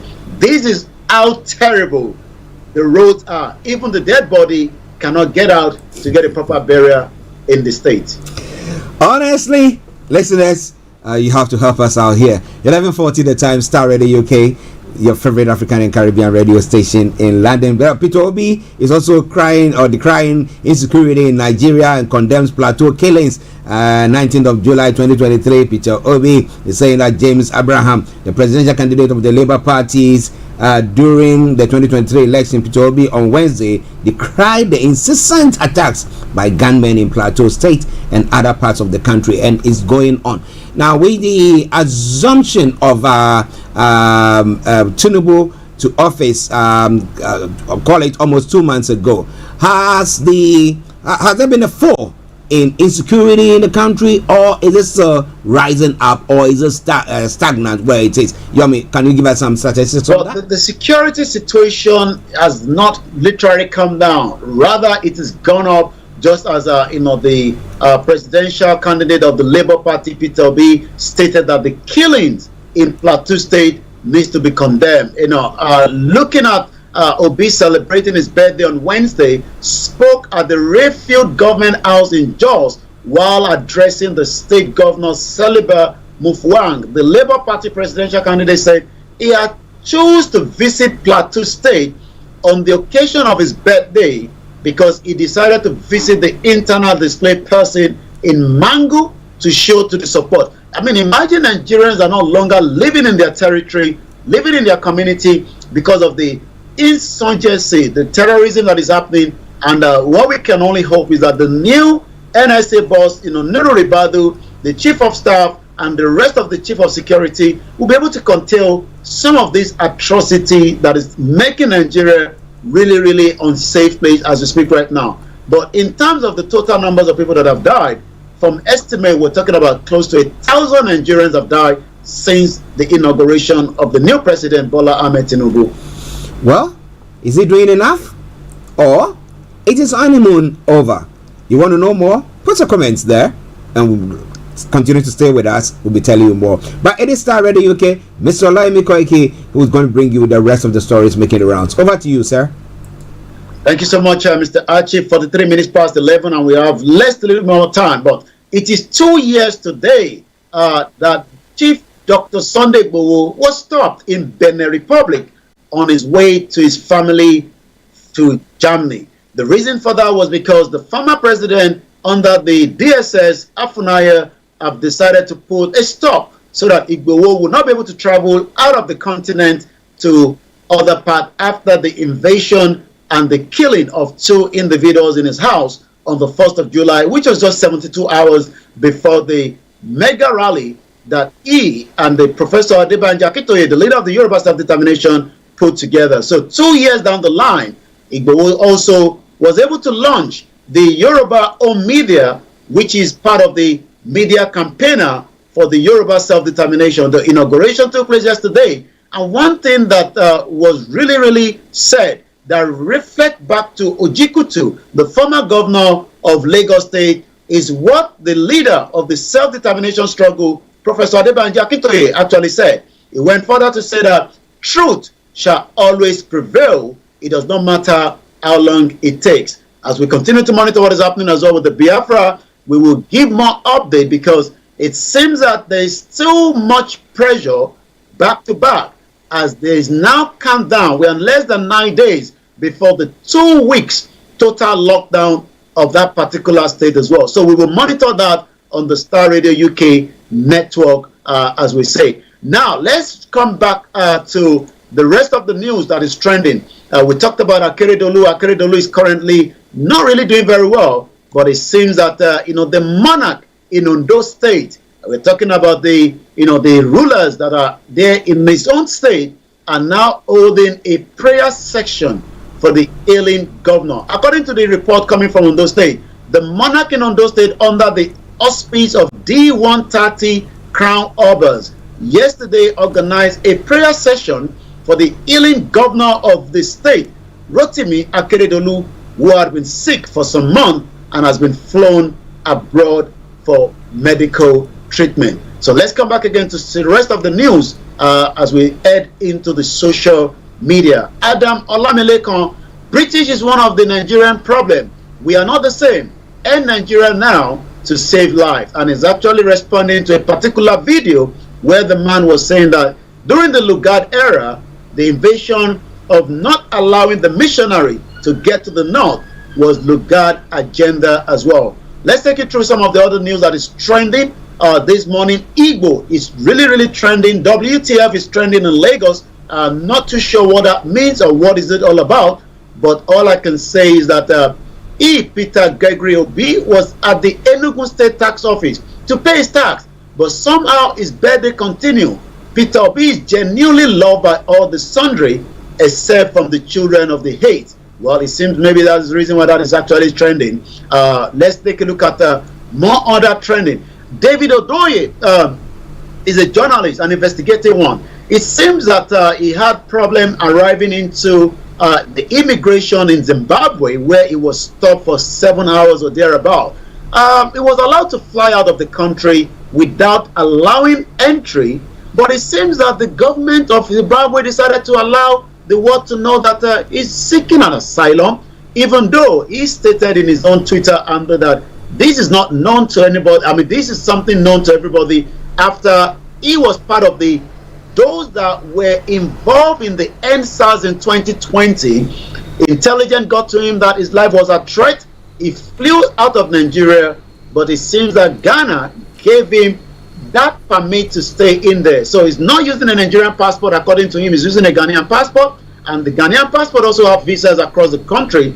But while he's not been able to allow to travel as a Ghanaian citizen holder passport to Zimbabwe, which is still the same West African country, is something that he said the Ghanaian authority are now looking into, because he would not be the first person that would not be allowed to get a landing into the country as well. So what else is trending? Ganduje is really trending. I'm not sure why Taliban is trending, but it seems that Kaduna is trending as well.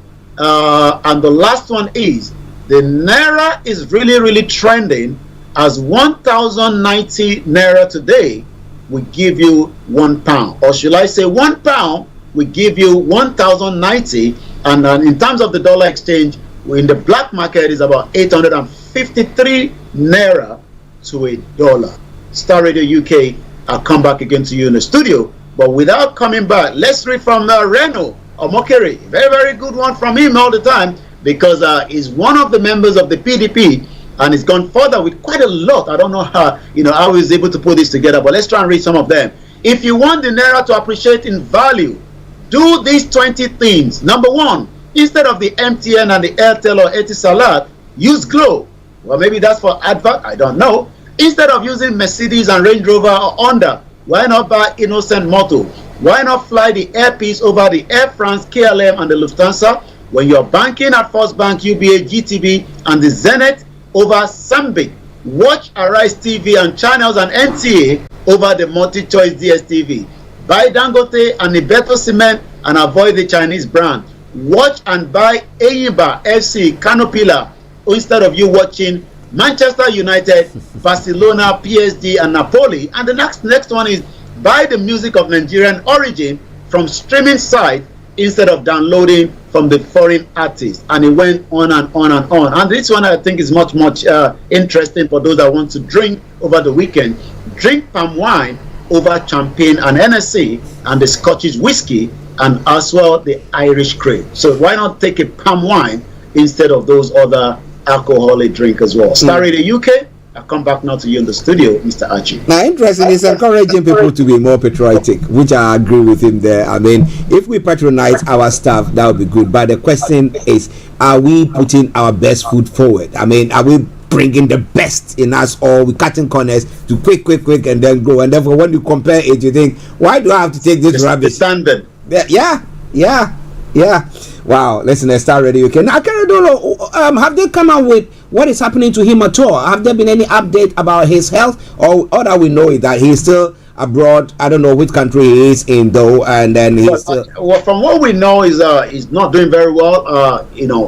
The rumor out there is also stating that he's bedridden at the moment. Likewise, he's in Germany, where he has been taking medical treatment for now. They were trying to hide it at some point, but there was no way you could hide somebody that is not doing very well, especially as a state governor that needs to attend functions and different roles, because he didn't want to leave the position to the deputy, which is always the problem. I mean, I don't know why they end up working together to get to that position, but when it comes to leaving that position temporarily and allow somebody else to take over, that is where the fall apart comes, because what we heard from those in Ondo State is that even the deputy has a very, very big ambition to probably become the governor, but he has to wait until the governor either comes back, which we pray, or he will have to contest at his own appropriate time. But right now, Akeredolu is not doing very well, and we hope he can get back on his feet as quickly as possible. Our thoughts are with him. We wish him a speedy recovery, and then he'll be able to come back. And then 2 years on, after Chief Sunday Igboho was stopped at Benin.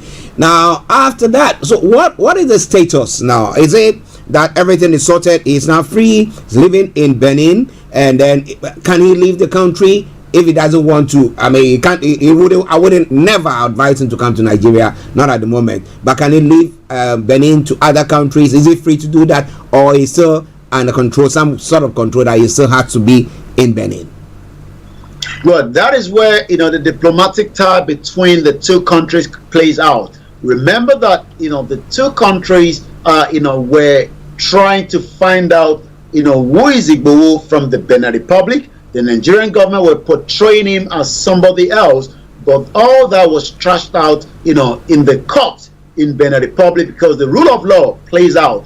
They've been able to give him, the temporary accommodation to stay in Benin Republic, but because it is still got to do with the diplomatic tie between Nigeria and Benin Republic, because Nigeria was the one that made the request. Not just if Igboho has traveled through Ghana, it would have faced the same, consequence of being stopped. If he has gone through Syria alone, it would have been the same thing. Yeah. But this is the same route that even the Bola Tinubu traveled out during the time that Abacha was trying to kill him, including so many other individuals like that. So Igboho was not running away because he's a criminal. He was running away because his life was really under a threat. And the question you ask is, what is going to happen now? The diplomatic tie will continue as the negotiation to get him to be lifting the ban on the embargo on him, as compared to those that are saying that maybe Igboho should ask forgiveness from Bola Tinubu. And the question is, forgiveness for a crime he hasn't committed, or what?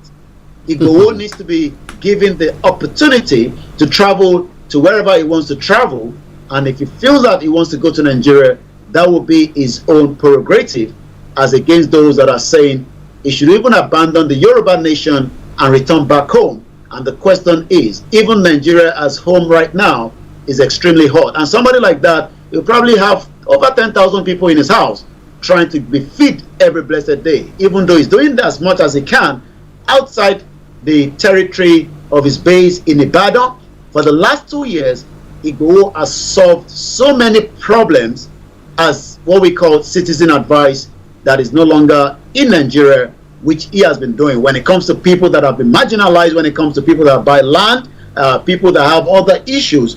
And some of those issues, he was able to resolve them even in Turkey, when someone got in touch with us that his life was really on a threat by another group of people. Igboho intervened, and we were able to stop the threat to the life of this individual in Turkey. Now, sometime this week, we had the northern leaders talking about Nnamdi Kanu, saying that it would be wrong for the president to fall for the threats and everything and appeals by the IPOB or those in the southeast. What have they said about Sunday Igboho pertaining to the president? Well, the southeast, the northern part of the country, I'm sure will be monitoring what step Bola Tinubu will be taking. Remember that both of them are from Yoruba side. Bola Tinubu is not the Yoruba president, but a Nigerian president. Bola Tinubu hasn't said much when it comes to those agitating for the right to self-determination, which is their inalienable right. But the northern groups, as at the time that Igboho was moving the campaign trail of the rally from state to state, what we got from Yaya Bello, the governor of Kogi State, was that they were really concerned that the message Igboho was taking to each of the states would quickly resound in the heart and minds of the Yoruba people, and that could backfire the Yoruba politicians, where they will never be listened to anymore. And those were part of the reasons why Igboho was stopped, from performing his civic right when it comes to the rally that was meant to be held in Lagos State. 72 hours before that rally, his house was attacked on the 1st of July. 19 days after that, it was stopped again in Benin Republic. 2 years down the line, Igboho is still resounding, standing firm and saying, well, if I've lost everything, I might as well just say Yoruba nation is the only solution to some of the problems, and we don't need to fight about this. This can be dialogue, which is what the Professor Adebanjo Akintoye is putting together by putting those elders that will be traveling to meet the president anytime soon when they have the time to visit the president. Well, listeners, a good one and there. Probably by that visit, they will table the Igboho case in terms of lifting the embargo on him. Well, let's see what happens on that front. But I wish Dr. Chief Sunday Igboho all the best there. I do say it all the time. He's a down-to-earth person, because I remember speaking to him on the phone. I mean, I was with Yomi, and then I think he called, and then he said, oh, speak to Archie, and then we spoke, and I could see that he's down to earth. Now, it's not somebody who just, like that and say whatever is, but he was just standing up for his people. What has he done wrong? Should he apologize for standing up for his people? Should he just be quiet and let his people be marginalized and continue to be killed and destroy their words and everything? That is up to you. I wanted to answer that question for yourself. But it is Starr already, okay? We have to let Yomi go, because I know that he spent a lot of time this morning. Yomi, before you go. Well, it is a weekend that is going to be a long one, as the holiday kickstart today across the household in England, Wales, and Scotland. And that literally means that the weekend will be very busy. There's a lot of activities that will be going on as well over the weekend. But tomorrow, make sure you stay tuned to Starr Radio UK. But for now, Archie takes you through the rest of the program. I'll be back on Monday morning. May Nigeria not happen to us. Okay, bye. Nice to meet you, sister. How you doing? Lady to Lady is here again. I watched your testimony on the other Lady to Lady. Do you want to share it? Hi! Lady to Lady 2023 is here again in June. Sorry, in July. I came into London in December 2015. I have been trusting God for the fruit of the womb for over 7 years. And when I came, I saw ladies who God has given babies. Difficult situation, but God answered them. And I had to hug these ladies. I had to hug them, because when I saw it, I was like, this is it. This is where it's happening. This is my last bus stop. Seriously, I'm emotional about this. And you hugged them with faith. I hugged them. I connected with my seed. I said, God, I am not going any other place. This is it. And to the glory of God, by before 2016, Lady to Lady, I became pregnant. I got connected even before the program. So I'm inviting you. It doesn't matter what the situation is. It might not be the fruit of the womb, but come on Saturday, 22nd of this July. Come and receive the peace of God. The theme is peace. Come and enjoy God's glory. I have 2 children today. Invite your sisters, invite your girlfriend, invite your friends, invite your mother. Come and receive the glory of God. So guys, it doesn't matter your church. You may be a Catholic, you may be winners. It doesn't matter the church you are attending. The most important thing, we are serving the same God. You never can tell where your miracle will happen. So I'm calling you guys, I'm inviting you guys, come and tap your miracle. No matter the situation, no matter the problem. It may seem impossible in your eye, but before God is possible. And God is just waiting for this moment. Don't miss this moment. God is waiting for you. Come and tap your miracle. Now, you know, sir, I don't tell you. This is one of my secrets. And I'm just telling you now, come and tap your own miracle. Maybe when I go to testify, now I go to say, Ijoma, thank God for your life, oh, thank God. Come, so that another person will say, thank God for you too. So we're waiting for you on Saturday. At Fairfield Hall, doors open at 11 a.m. Register at Eventbrite. You will see Lady to Lady Conference there. God bless you. See you soon. See you soon, eh? Okay, welcome back to the Star Radio UK Friday edition of the morning show. It's just not exactly 12 o'clock.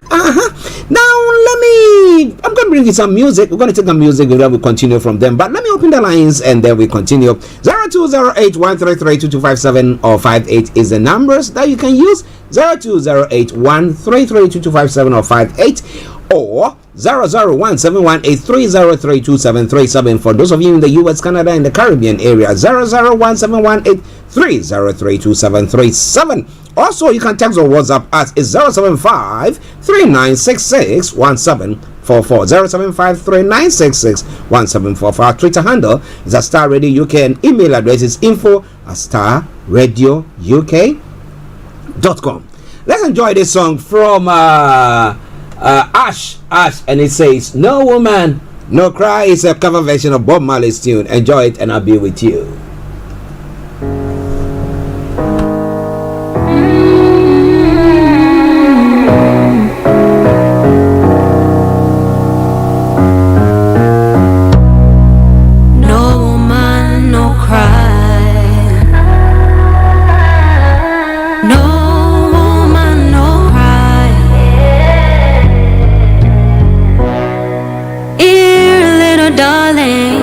Shed no tears, no woman, no cry. Said I remember when we used to sit in the government yard and trenched out about observing the hypocrites mingle with the good people with me. Good friends they have and good friends. Broadcasting worldwide, online 24/7. Around the world. In your car, at work, at home, on your smartphone. You can't forget your past, so dry your tears, I said.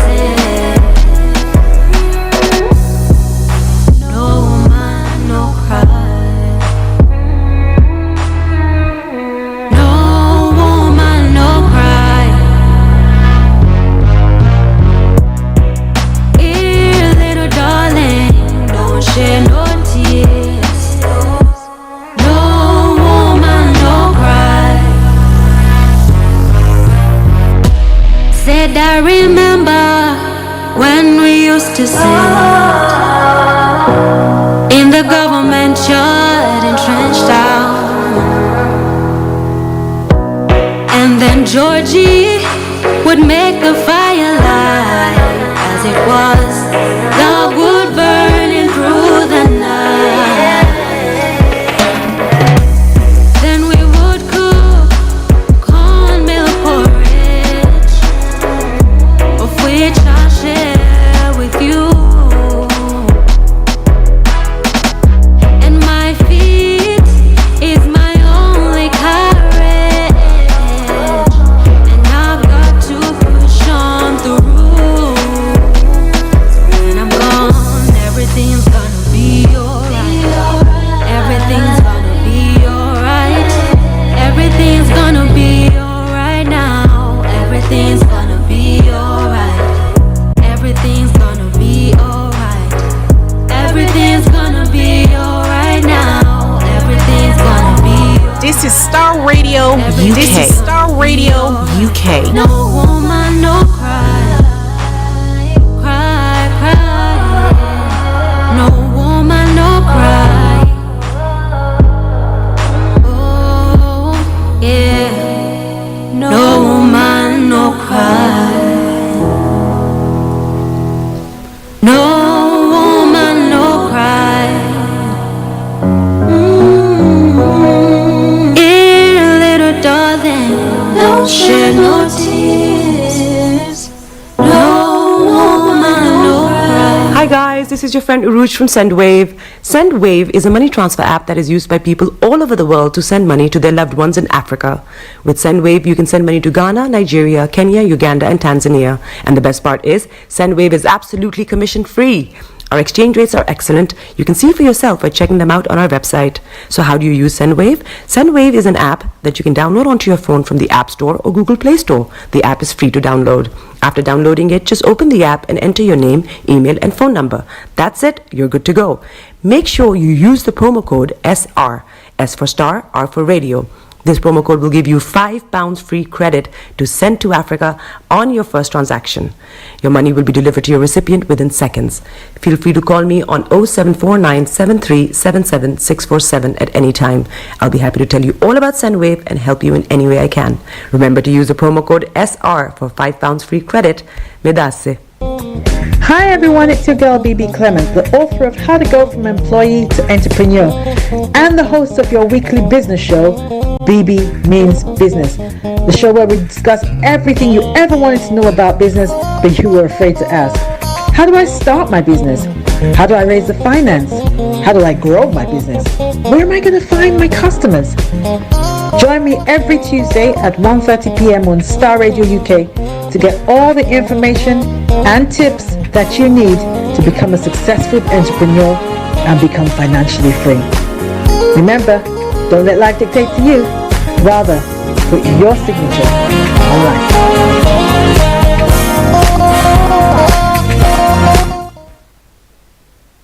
IJ, how are you? Nice to meet you, sister. How you doing? Lady to Lady is here again. I watched your testimony on the other Lady to Lady. Do you mind sharing it with us?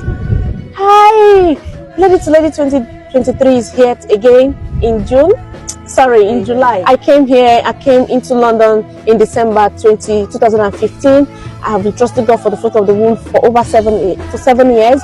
And when I came, I saw ladies who God has given babies. Difficult situation, but God answered them. And I had to hug these ladies. I had to hug them because when I saw it, I was like, this is it.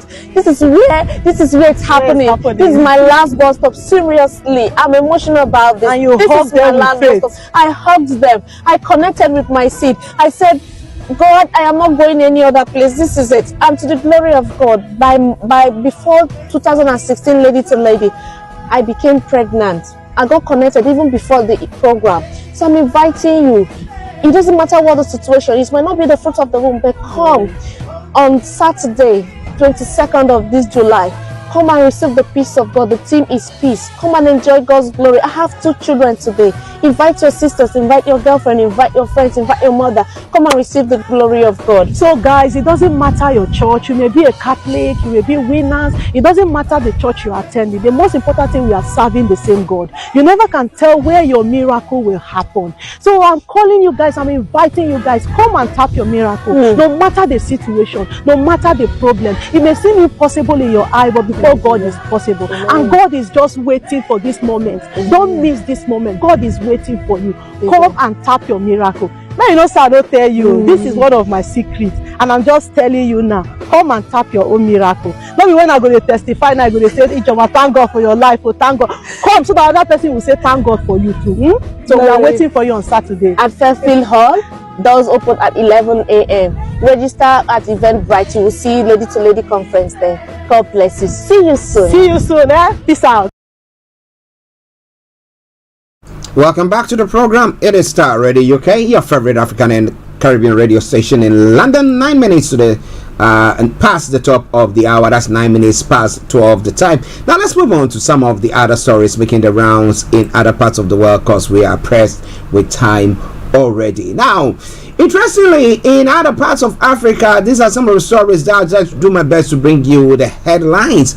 Leakage in man-made river pipeline causes flooded. Salah Al-Sadi, spokesperson for the man-made river project implementation and management authority, said the water leakage at Station 41 had been located, and it says that aqueducts that bring fresh water from ancient underground aquifers in the Sahara to the coast of Libya. Salah Al-Sadi, a spokesman for the Man-Made River Project Implementation and Management Authority, said the water leakage at Station 41, located near the Zuwatina area, northeast of Ajabia, caused some farms and homes to be flooded. Al-Sadi said it happened after cracks appeared in the pipes following illegal water connections and the theft of air valves and protective copper cables. Interesting there. It's all Starr Radio UK. You see, that's why I talk about the fact that when you had strong men at times in places, they saw things out. That was what Gaddafi seemed to have been doing at the time. I bet, looking at hindsight, the West will now be saying that, oh, if we had known, we should have allowed him just to be there, and he would have stopped all these migrant crossings that seem to be taking place that they find themselves wanting there. But it's all coming away from Starr Radio. 10 minutes past the time. Starr Radio, your favorite African and Caribbean radio station in London. Yeah, okay. All right. Okay, let me touch on this one, then we go from there. A Chinese national accused of encouraging children in Malawi to chant racist slogans about themselves in Chinese, a language they did not understand, and then selling the videos on Chinese social network, has been sentenced in order to leave the country. A court judge in the capital, Lilongwe, sentenced 27-year-old Lu K to 1 year's imprisonment after finding him guilty of recruiting children for racial exploitation. The court's attorney general, Mozuko Chamkakala, said Luque, who was arrested last year, had 7 days to leave Malawi, having already served his 12 months in jail. He is banned from ever returning to the country. In one of Luque's video, a child aged around 9 was heard saying, "I am a monster with a low IQ." Wow. Luque claimed he was aiming to spread Chinese culture in Malawi. Now, the public prosecutor said the Chinese national had paid financial compensation to the victims without specifying the amount. He was arrested in June 2022 in Zambia, Malawi's neighboring country, for illegal entry after fleeing Malawi, and was later extradited. The Chinese embassy in Malawi condemned Luque's actions, stating that the Chinese government has zero tolerance for racism. I hope so. Well, it is all Starr Radio UK. It is your favorite African and Caribbean radio station in London. Well, interestingly, nurses in Ghana are being told, stay and serve the motherland. Now, commander of the Aflao sector of the commander of the Customs Division of Ghana Revenue Authority, Assistant Commissioner Joseph Allen, has appealed to nurses and midwives to stay and offer their services to citizenry. Now, he said nurses and midwives played an integral role in healthcare systems as they were responsible for providing care and support to families and communities, including personnel under his command. Hence, the need for them to stay back and serve the community. Assistant Commissioner Allen made the appeal through his representatives at the ceremony to mark this year's Nurses and Midwives Week celebration at Aplao under the theme, "Our Nurses and Midwives, Our Future." He said nurses and midwives might be facing challenges including poor working environments, condition of service, but that should not serve as motivation for them to migrate to other developed countries for greener pastures to the detriment of their home country, saying without nurses and midwives, our future is not guaranteed. Well. It is all coming away from Starr Radio UK, your favorite African and Caribbean radio station in London. What do you think about that? What do you think about that? It's quite an interesting one there. My question there is, do you think people have to stay back home, back there to go through all those things when their sacrifices is not being acknowledged or appreciated the way it's supposed to be or the way it has been? So what do you think about all that? It's all coming away from Starr Radio UK. It is your favorite African and Caribbean radio station in London, and it is now 14 minutes past the top of the hour, and it is Star Radio UK, your favorite African and Caribbean radio station in London. Okay,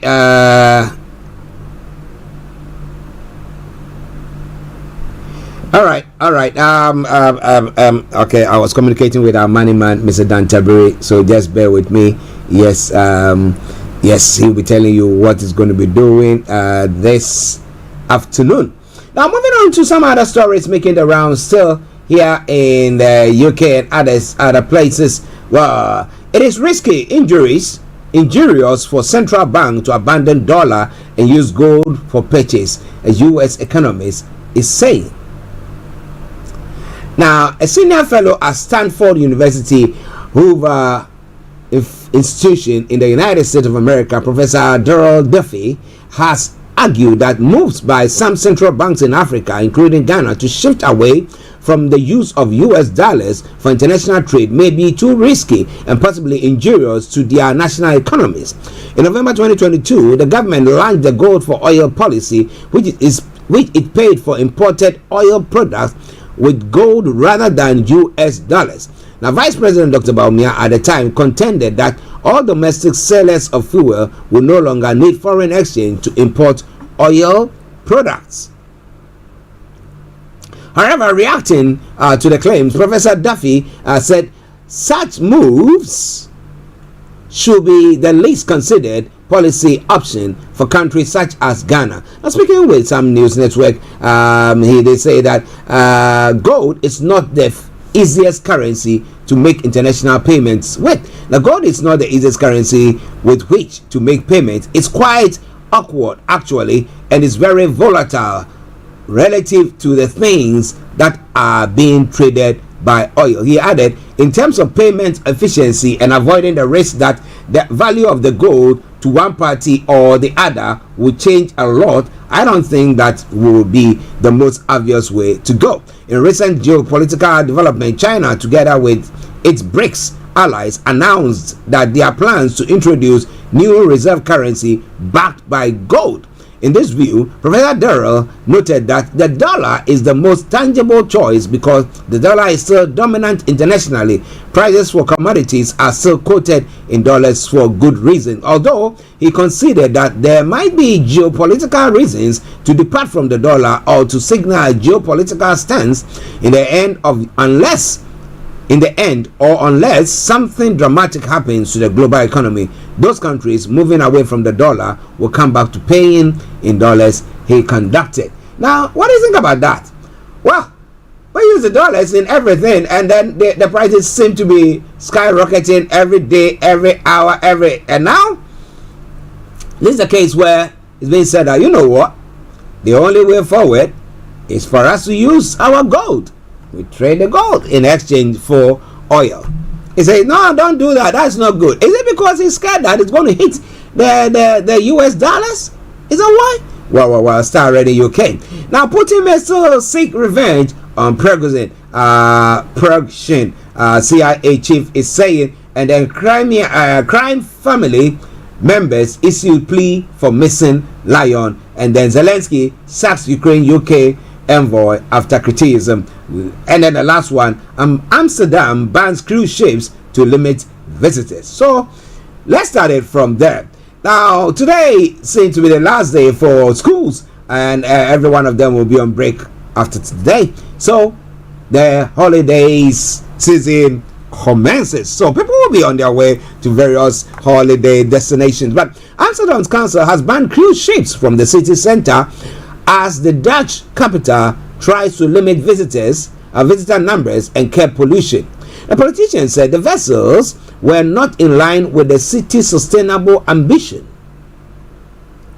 It means the central cruise terminal on the river IJ near Amsterdam main train station will close. It is the latest measure to clamp down on mass tourism in the city. Now, cruise ships have become a symbol of the problem, with more than 100 mooring in the capital every year. The council has been trying to scrap up the city, banning cannabis smoking on the streets of the red light districts.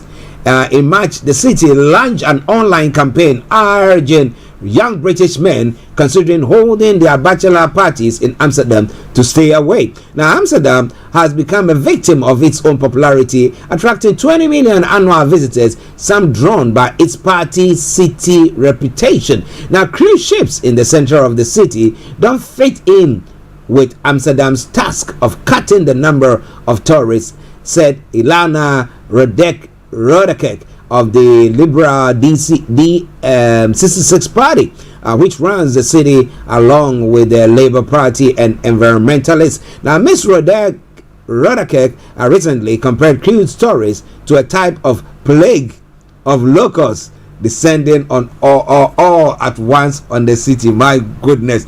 Now, Amsterdam officials have balked at the kind of language, but Mayor Femke Halsema complained last year that the cruise tourists were let loose for a couple of hours, ate at international chains, and had no time to visit a museum, consuming the city but doing little for it. So when they come to the place to go and eat, they've actually invested in the economy, haven't they? Because the local economy there have had a bit of a bump there, but they don't seem to like that. So what do we have and what do we see? It is all coming away from Starr Radio UK. It is your favorite African and Caribbean radio station in London. All right, now let's move on to some other stories making the rounds in other parts of the world. Okay, now the other story. Yesterday we did talk about a missing lioness. But a member of a notorious German crime family has offered his help in capturing a suspected escaped lioness in the southern outskirts of Berlin. Now, police have been searching for more than a day after being notified about a wild animal on the loose, but have yet to find it. Now, the son of the head of the Remo family has said he can lead the lioness back to her enclosure. Now, Ferraz Remo has urged the authorities not to shoot the creature. In a post on social media, he asked for anyone with information about the animal's whereabouts to let him know first, so he can step in before some idiots shoot her. It is not the first time he has been linked to big cats. In December, he posted a video online of himself and a tiger cub, now featuring the caption, "My new favorite pet," prompting a police investigation. It is not clear if the animal being sought is a lioness, as no paw prints or DNA materials such as animal waste have been found in the areas where the animal was supposedly spotted. However, police said they believe a video widely circulating from the Kilmacho area is authentic. So is it a lion? Is it not a lion? What is going on there? They say it's a big cat. Isn't it this man? Has he got something to do with that? This person from this crime family. Okay, it's the idiots who shoot it. Now, if he's gonna attack somebody, what do they do? You shoot it down, of course. All right then. But some will say, "Well, they are animals. You don't do that to them." Really? All right then. Starr Radio UK, your favorite African and Caribbean radio station in London. We shut out after when it was 22nd of last month, when the insurrection took place.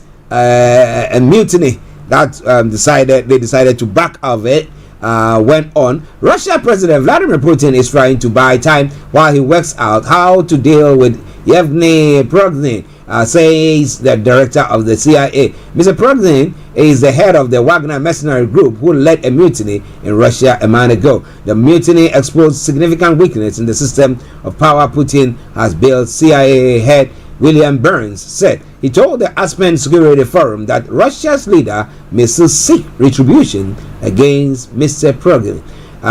What we are seeing is a very complicated dance, the CIA chief said on Thursday. Mr. Prigozhin has moved around but had been in the Belarus capital of Minsk recently, as well as Russia, he said when asked about a recent video apparently showing the Wagner boss in Belarus. All right then. So coming your way from Starr Radio UK, it is your favorite African and Caribbean radio station in London. Bringing the time now to 12:24. So we've got about another 6 minutes to take you to the other side, where we'll be having our man Mr. Dan Tabiri.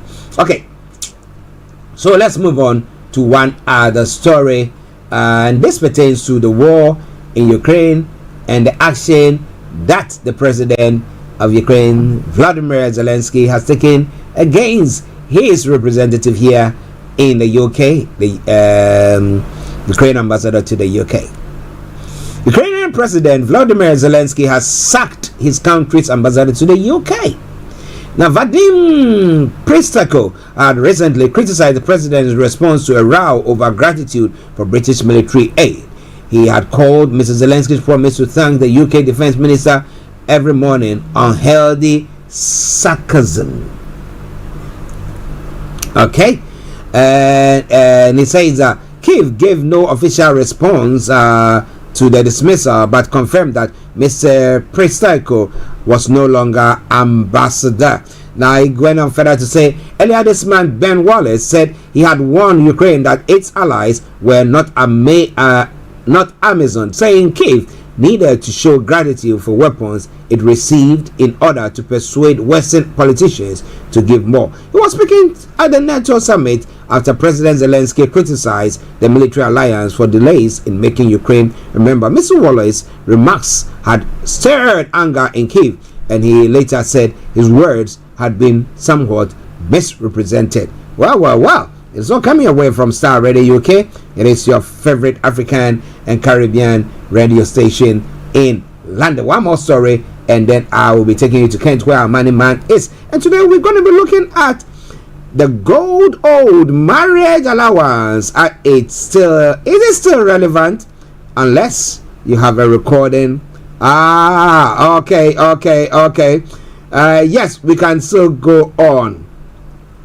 Let's do the wonderful gold old marriage allowance. Yes.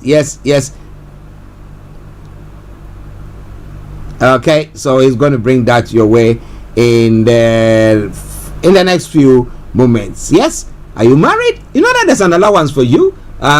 Okay, so make a date. Don't you go away in the next few minutes.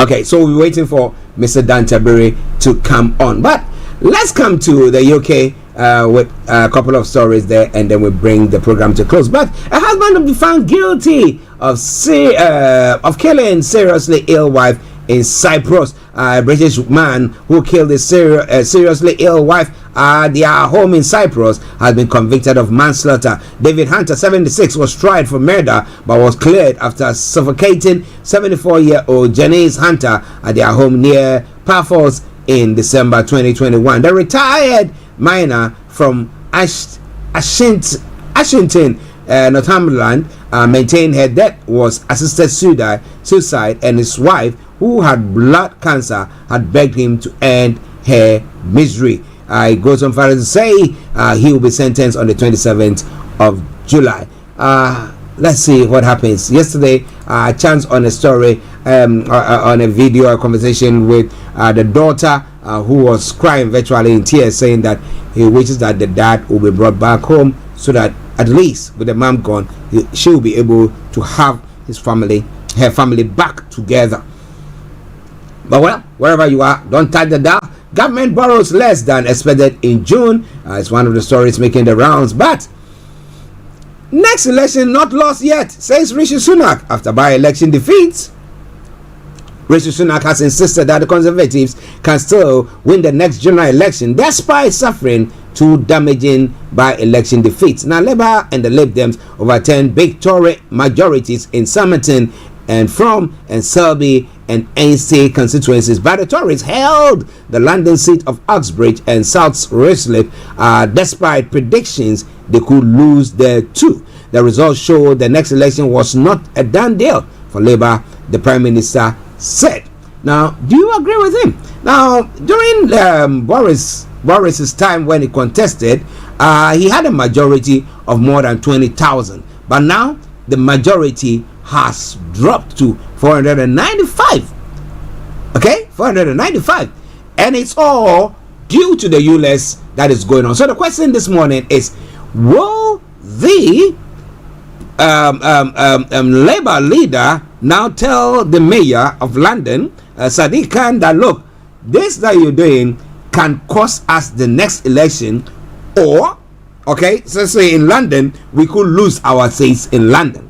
But we know that the mayoral election is going to be taking place in London next year. How is it all going to be panning out? We know that the Conservative candidate is lacing up her shoes to face him off there. But what do you think about all of that? A lot more going to be coming your way. But now, let's take a break. We come back. I'll be bringing you Mr. Tabiri, and he is going to be telling you about the good old marriage allowance. Do you need one? Do you want one? Can you get one? Do you qualify for that? You want to know? Stay tuned. Don't you go away. Hi, Jay. How are you? Nice to meet you, sister. How are you doing? Lady to Lady is here again. I watched your testimony on the other Lady to Lady. Do you mind sharing really? with us? Hi. Lady to Lady 2023 is here again in June. Sorry, in July. I came into London in December 2015. I have been trusting God for the fruit of the womb for over 7 years.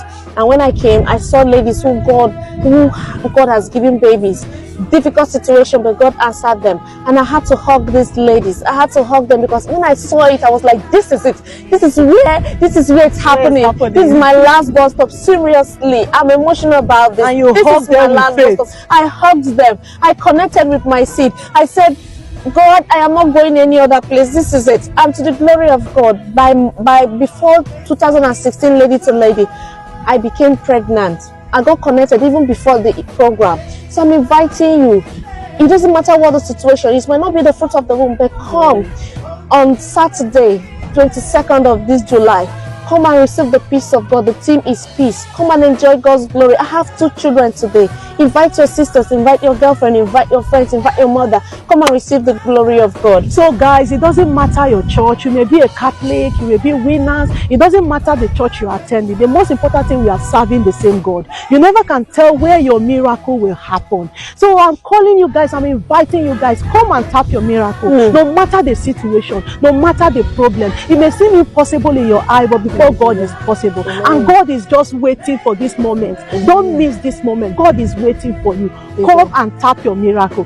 Now you know, sir, I don't tell you. This is one of my secrets, and I'm just telling you now. Come and tap your own miracle. Maybe when I go to testify, now I go to say, Ijoma, thank God for your life. Oh, thank God. Come, so that other person will say, thank God for you too. So we are waiting for you on Saturday at Fairfield Hall. Doors open at 11 a.m. Register at Eventbrite. You will see Lady to Lady conference there. God bless you. See you soon. See you soon. Peace out.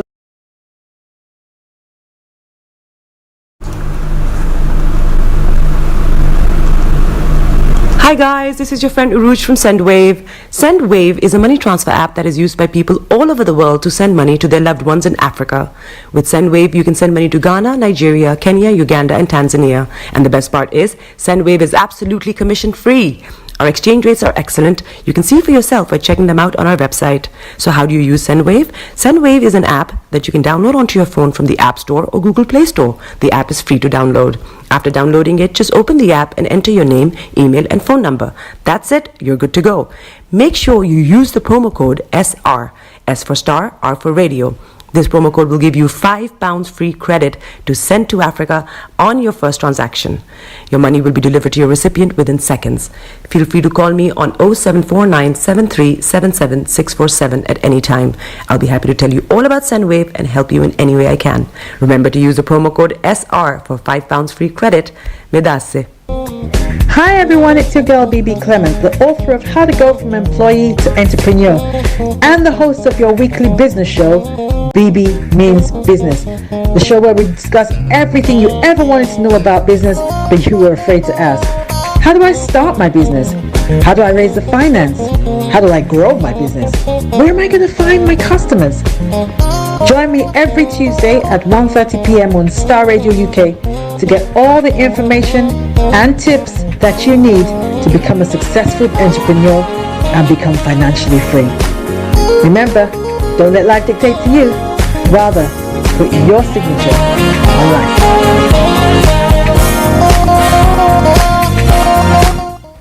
Welcome back to the program. It is Star Radio UK. It is your favorite African and Caribbean radio station in London.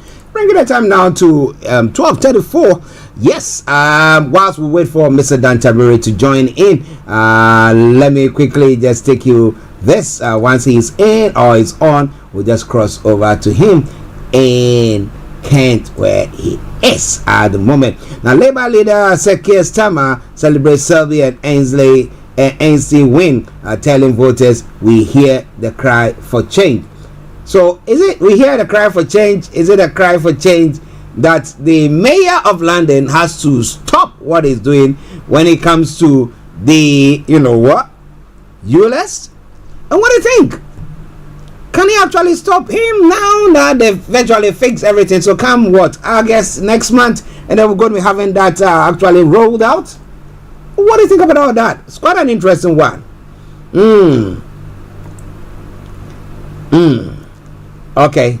It is all coming away from Star Radio UK, your favorite African and Caribbean radio station in London. Still waiting for Mr. Tabiri to join in, and then we continue. Damp suitcases cause River Calder sewage leak. Now, 4 suitcases dumped into a sewer in West Yorkshire caused sewage to flood into River Calder. The luggage was found blocking a drain in Engine Lane, Harbury, on Wednesday, and caused wastewater to back up and spill out via an overflow. Now, Yorkshire Water said it took 3 hours to remove the items and return the sewer to normal. The firm said it is vital people do not use the sewer network as a way of getting rid of unwanted items. Miles Cameron, head of the customer field services at Yorkshire Water, added, "We believe a cover was removed to allow these items to be disposed of into the sewer." Well, thank God it wasn't. It didn't have any human remains or anything of the sort in there, but somebody had gone on to do so, disposing of garbage. It's quite a difficult one. But what do you think about all that? Star Radio UK. So waiting for Mr. Tabiri. Once he's on, we will be bringing you. Yes. I can tell you assuredly that Mr. Tabiri is on now. But let's take a quick commercial break, and once we come back, we'll be bringing Mr. Dan Tabiri, CEO of GIL Accountancy Services, to you. Stay tuned. Don't you go away. IJ, how are you? Nice to meet you, sister. How are you doing? Lady to lady is here again. I watched your testimony on the other lady to lady. Do you mind sharing it with us? Hi, Lady to Lady 2023 is here again in June. Sorry, in July. I came into London in December 2015. I have been trusting God for the fruit of the womb for over 7 years. And when I came, I saw ladies who God has given babies. Difficult situation, but God answered them. And I had to hug these ladies. I had to hug them because when I saw it, I was like, this is it. This is where it's happening. This is my last bus stop. Seriously, I'm emotional about this. And you hugged them with faith. I hugged them. I connected with my seat. I said, God, I am not going any other place. This is it. And to the glory of God, before 2016, lady to lady, I became pregnant. I got connected even before the program. So I'm inviting you. It doesn't matter what the situation is. It might not be the fruit of the womb, but come on Saturday, 22nd of this July. Come and receive the peace of God. The theme is peace. Come and enjoy God's glory. I have 2 children today. Invite your sisters, invite your girlfriend, invite your friends, invite your mother. Come and receive the glory of God. So guys, it doesn't matter your church. You may be a Catholic, you may be winners. It doesn't matter the church you are attending. The most important thing, we are serving the same God. You never can tell where your miracle will happen. So I'm calling you guys, I'm inviting you guys, come and tap your miracle. No matter the situation, no matter the problem. It may seem impossible in your eye, but before God is possible. And God is just waiting for this moment. Don't miss this moment. God is waiting for you.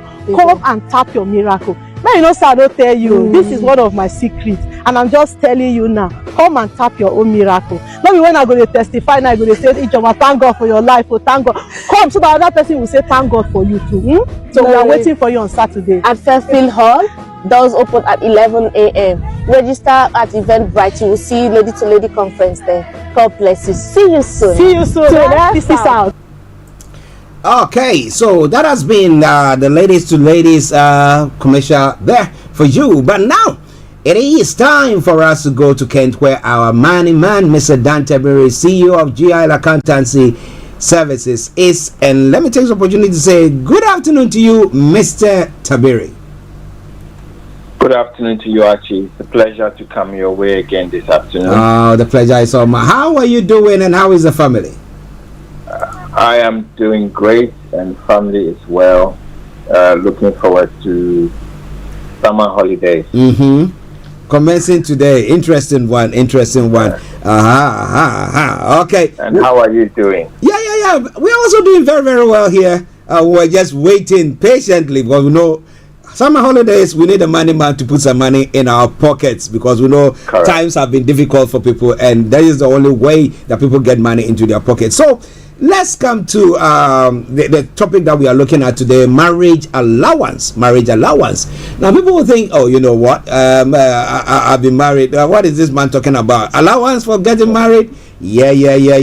Mr. Tabiri has got it. What is marriage allowance, and is it something that is being practiced here? Is there a law pertaining to that here, Mr. Tabiri?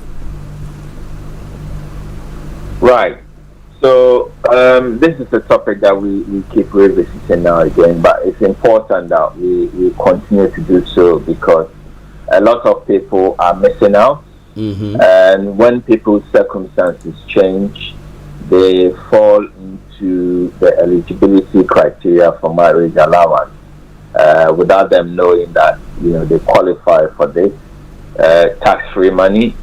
And therefore, it's important that we keep, revisiting this topic, so that people can lay hold of what is due them.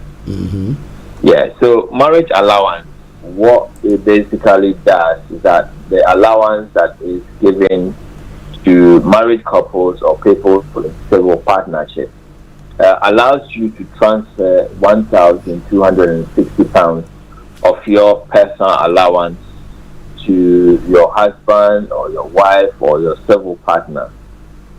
So in any tax year, this reduces their tax by up to about £252 in any tax year. That is really tax-free money, which people are entitled to.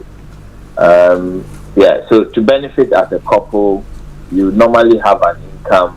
One of the couple would have to have an income below the personal allowance, or what we call the personal allowance, the lower tax threshold, which is £12,570. And then they transfer £1,260 of their allowance to the partner. And so together as a family, you are then saving, effectively saving cash of £252 on your taxes together as a household. Okay, well, listeners, that is for your information. It's quite an interesting there. In these times where things are that difficult, that we are counting the pennies, people are counting the pennies, and as Tesco also says in his slogan, every little helps. This is the time, but this is a big chunk of money, 1,260. My goodness. So what do you think about all that? It is all coming your way. Marriage allowance on Starr Radio UK, the Money Hour with our money man, Mr. Dan Tabiri. Okay, so who qualifies for that? You say marriage. Which kind of marriage are we talking about there? Yeah, so as the name suggests, marriage allowance is for people who are married. So married, in this case, we say married by ordinance, or in a civil partnership. That is the first criteria. The second criteria is that one of the partners earns below the tax threshold, i.e. £12,570 in a year. Typically, people in a family where, for example, one of them is the one staying at home to maybe look after little ones or pick up little ones from school, and therefore they might be working but maybe doing a part-time job, or maybe a stay-at-home parent, then they don't have any income. In that case, the other partner can take on their personal allowance of 1,260 and be able to claim this allowance. So that is what this is really about, to support families where there are young children, or perhaps one of the partners for one reason or another has to do a part-time job, and therefore maybe their income is lower than the tax threshold. It allows this to be passed on for overall tax savings in the family. One thing to be aware of is that you cannot claim marriage allowance if you are living together but you are not married or in a civil partnership. Cohabitation, So that was what I was going to ask. The fact that you are living together will not qualify you for marriage allowance. You either have to be married or be in a civil partnership. Okay. So also, go on, sir. Let me add that it will not affect your application for marriage allowance if you or your partner are currently receiving pension, or even if you live abroad, as long as you are entitled to a personal allowance in the UK, marriage allowance can be transferred. Okay. Now, listeners, that's quite a good one there for you, and isn't it right? Now, Mr. Tabiri, now let me ask you. Now, so how does the money come into the person? Let's say the one who is earning below the lower tax threshold. Now, so would the person see 1,260 transferred into their account, a payment gone into their account, or how does it work? Right. Okay. So that's a very good question. So the way it works is HMRC, once you make the application to apply for marriage allowance, and is approved by HMRC, what they would do is that they would amend the tax code for both of you. So your partner who is receiving the allowance would see a higher tax code allocated to them, and which means that they will not be taxed on this £1,250 of their wages. Okay. And that is how the money would be received. Okay. The other partner would also see a change in their tax code, but that should not affect their tax calculation, or it should not reduce the net income that they are taking, because they would not be already paying any tax at all. So it will not affect them by way of their take-home pay, either by reducing the national insurance or the tax. That will not be affected at all. And the most important thing is that also this allowance can be backdated for 4 years. So where you have made the allowance this year, you have made the application for the allowance this year, and if you qualified for the last 4 years, basically HMRC cannot change your tax code to give you that allowance, and so you would receive a check through the post, £252 times 8, which is just a little over £1,000 check coming through your door. If you qualify for the allowance over the last 4 years, it will be backdated automatically and sent out to you. Okay. Now, interestingly, another question there is now, you said backdated for 4 years now. So, assuming, because we have some of our listeners who also have maybe just come into the country or have been in the country for a while, so let's call it a year, but they've been married for a long time. When does it start? Is it when you enter into the country, the UK, and then the UK recognizes that, okay, now this person is here, is married, was married 8 years or 10 years ago in Nigeria or wherever, and they've moved in here. So it's when you've entered this country that you can enjoy that particular benefit from that. Yes, I would say yes. As you said initially, to qualify for the allowance, you would need to be entitled to a personal allowance. And so you need to be a UK taxpayer. You need to be recognized as a resident in the UK to be able to qualify for a personal allowance. And so if for the past period you were not qualified as a UK taxpayer or as a UK resident person, then you would not qualify for those periods. Okay.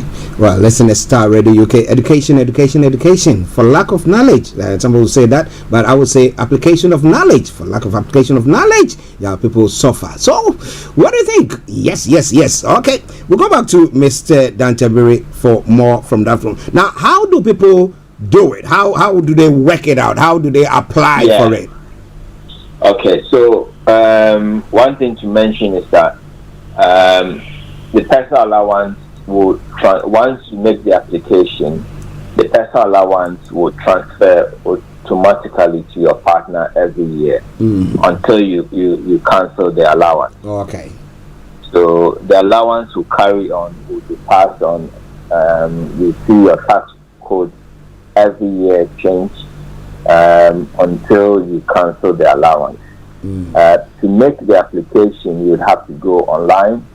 And you'd have to go through, if you haven't got it already, you need to set up a government gateway account. And when you go to the government gateway account, there will be a link for you to be able to apply for marriage allowance. Certainly, it should be quite a simple and a straightforward process where they ask you details about your work, your income, your marriage situation, whether you are married or in a civil partnership. Take your basic details, NI, address, national insurance number, etc., and your contact details. And HMRC will write back to you to say, let you know your entitlement and how they're going to make sure that you receive the benefit of this allowance going forward. So it should be a simple application. However, if you get stuck, then by all means you need to speak to a professional person to help you make this application. Okay. Now, interestingly, another question that has come through. Somebody is asking the question: if I am married traditionally, does that apply to me as well? So it doesn't, because traditional marriage in this country is not recognized in the law court. If you have a traditional marriage, but you have come into this country and you have registered your marriage, then it will be qualified, as marriage under ordinance, and therefore you would qualify for this allowance. Okay, so if you are even traditionally married, you have to register it for it to get into the system, then you qualify for that. Okay, listeners, Starr Radio UK. We'll go back to Mr. Tabiri for any other thoughts there for us, and then we'll end the conversation that we are having this morning. Over to you, Mr. Tabiri. Yeah, so it's a simple application to make for the allowance. Simply go online, search for marriage allowance online, and you find the link, and then, like I said, you need your government gateway account set up, which is a user ID or a number to identify you, and then they will allow you to set up your own password to access your government gateway account, and that's all that will be required. To get the allowance underway.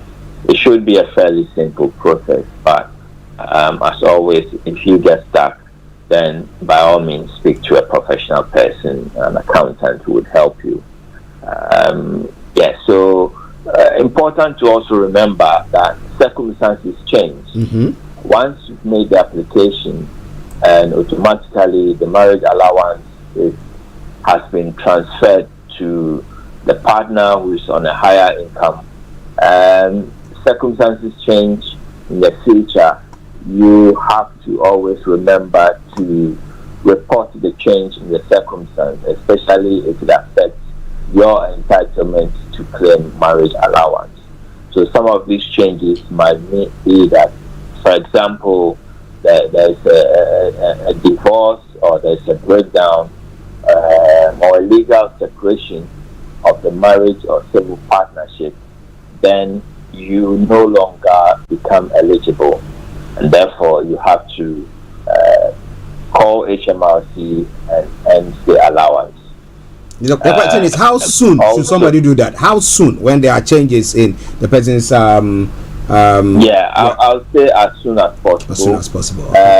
What happens is that if you are within a tax year, so for example, now we're in the tax year 2023-2024.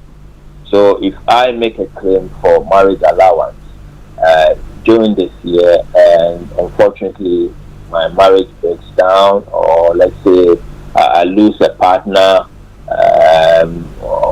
then I do not become eligible.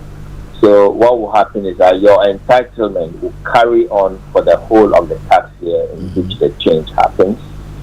But from the next year, you will no longer be entitled. Okay.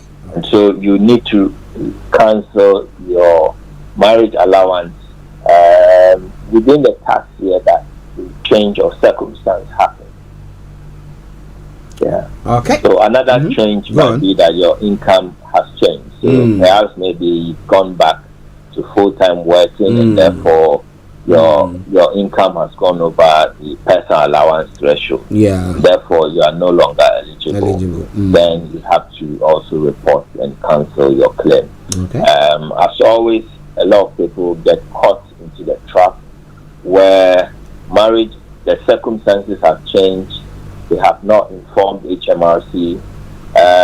They have not cancelled their claim, and claim goes through, throughout continuously into the future. HMRC realizes at some point that these people are not entitled to make this claim, and then before you know, a big bill, lands on your table, and you're asked to pay back all this money. So it's absolutely important that people regularly, every year, check their circumstances, if it has changed, and whether they qualify for the claim or not, and then take the necessary or appropriate steps to rectify the situation. Okay. Listeners, Starr Radio UK, Mr. Dan Tabiri, CEO of GL Accountancy Services, our money man, and today we were looking at marriage allowance. Now, before we go, he was going to put his contact details. I mean, he's not only there to talk about what you can do, how you can get the money, but when it comes to anything pertaining to your accounts, whether you are you are a corporate person, whatever you have a personal, whatever it is, when it comes to the accounts, he is there to guide you, to help you to do that as well. So he's going to put his contact details across, and then you listen to it and note it, and whenever you have the issue, you can contact him. Over to you, Mr. Tabiri. Yeah, so if anyone needs any help with any tax or accounting advisory matters, I'm happy to speak to them on 079-6124-8834, 079-6124-8834. And if you call and you mention Starr Radio UK, automatically you are entitled to some generous discounts coming your way for any work that is required on your work. Wow, it said generous, so you got to do so. All right then, Mr. Tabiri, let me say thank you very much for this wonderful time with you once again. It's been a pleasure, and looking forward to speaking to you again soon. All right then, have a lovely day. We'll catch up later. Right, thank you. Right then, bye. Well, listeners, that has been Mr. Dan Tabiri, CEO of GIL Accountancy Services, our money man. And as I did say, today we had a look at the marriage allowance. Do you qualify? Have you missed out on it? My goodness. Well, it says they can do a payback, a back pay of up to 4 years. So make sure you don't miss out on it. Just get in touch if you're having any challenges, and he will help you sort it out with the contact details that is put across. So on that note, let me say thank you very much to each and every one of you, because now we're going to be bringing the program to a close. It's been a pleasure coming your way.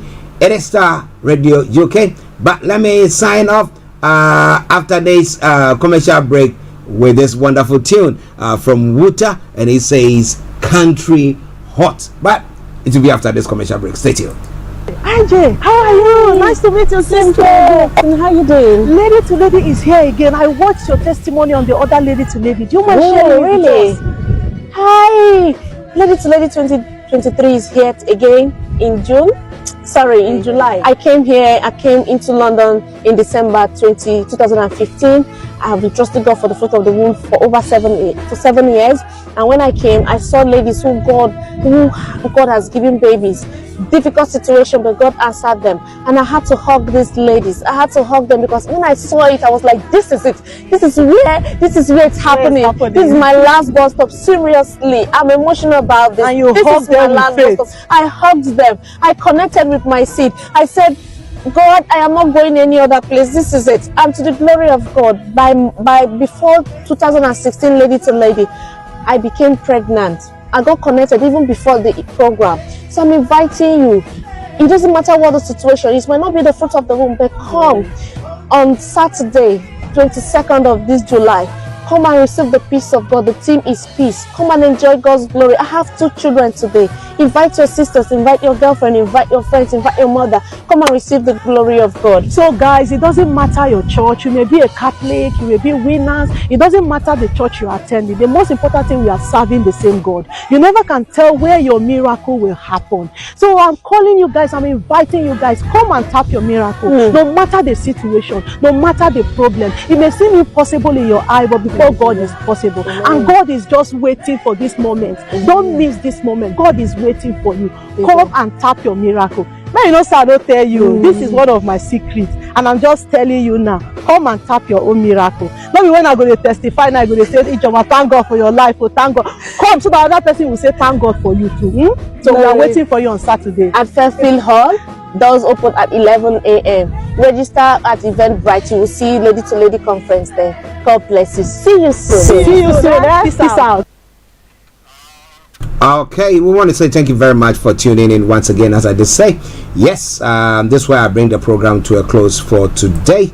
But remember, tomorrow, the road leads to the place, that's Fairfield Halls, with the Lady to Lady conference, global conference that is going to be taking place there. Pastor Lady Jen and all the folks there. Yes, he said a lot of them going to be there. Pastor Sandra and all of them who are going to be there.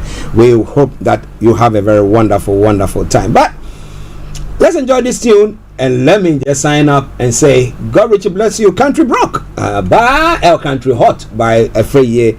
And it's when that song ends, you don't hear from me. It's been me, Archie, saying have a top of the day. Bye bye for now.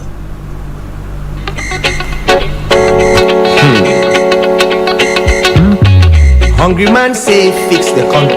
Bellefou say fix yourself.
This is Starr Radio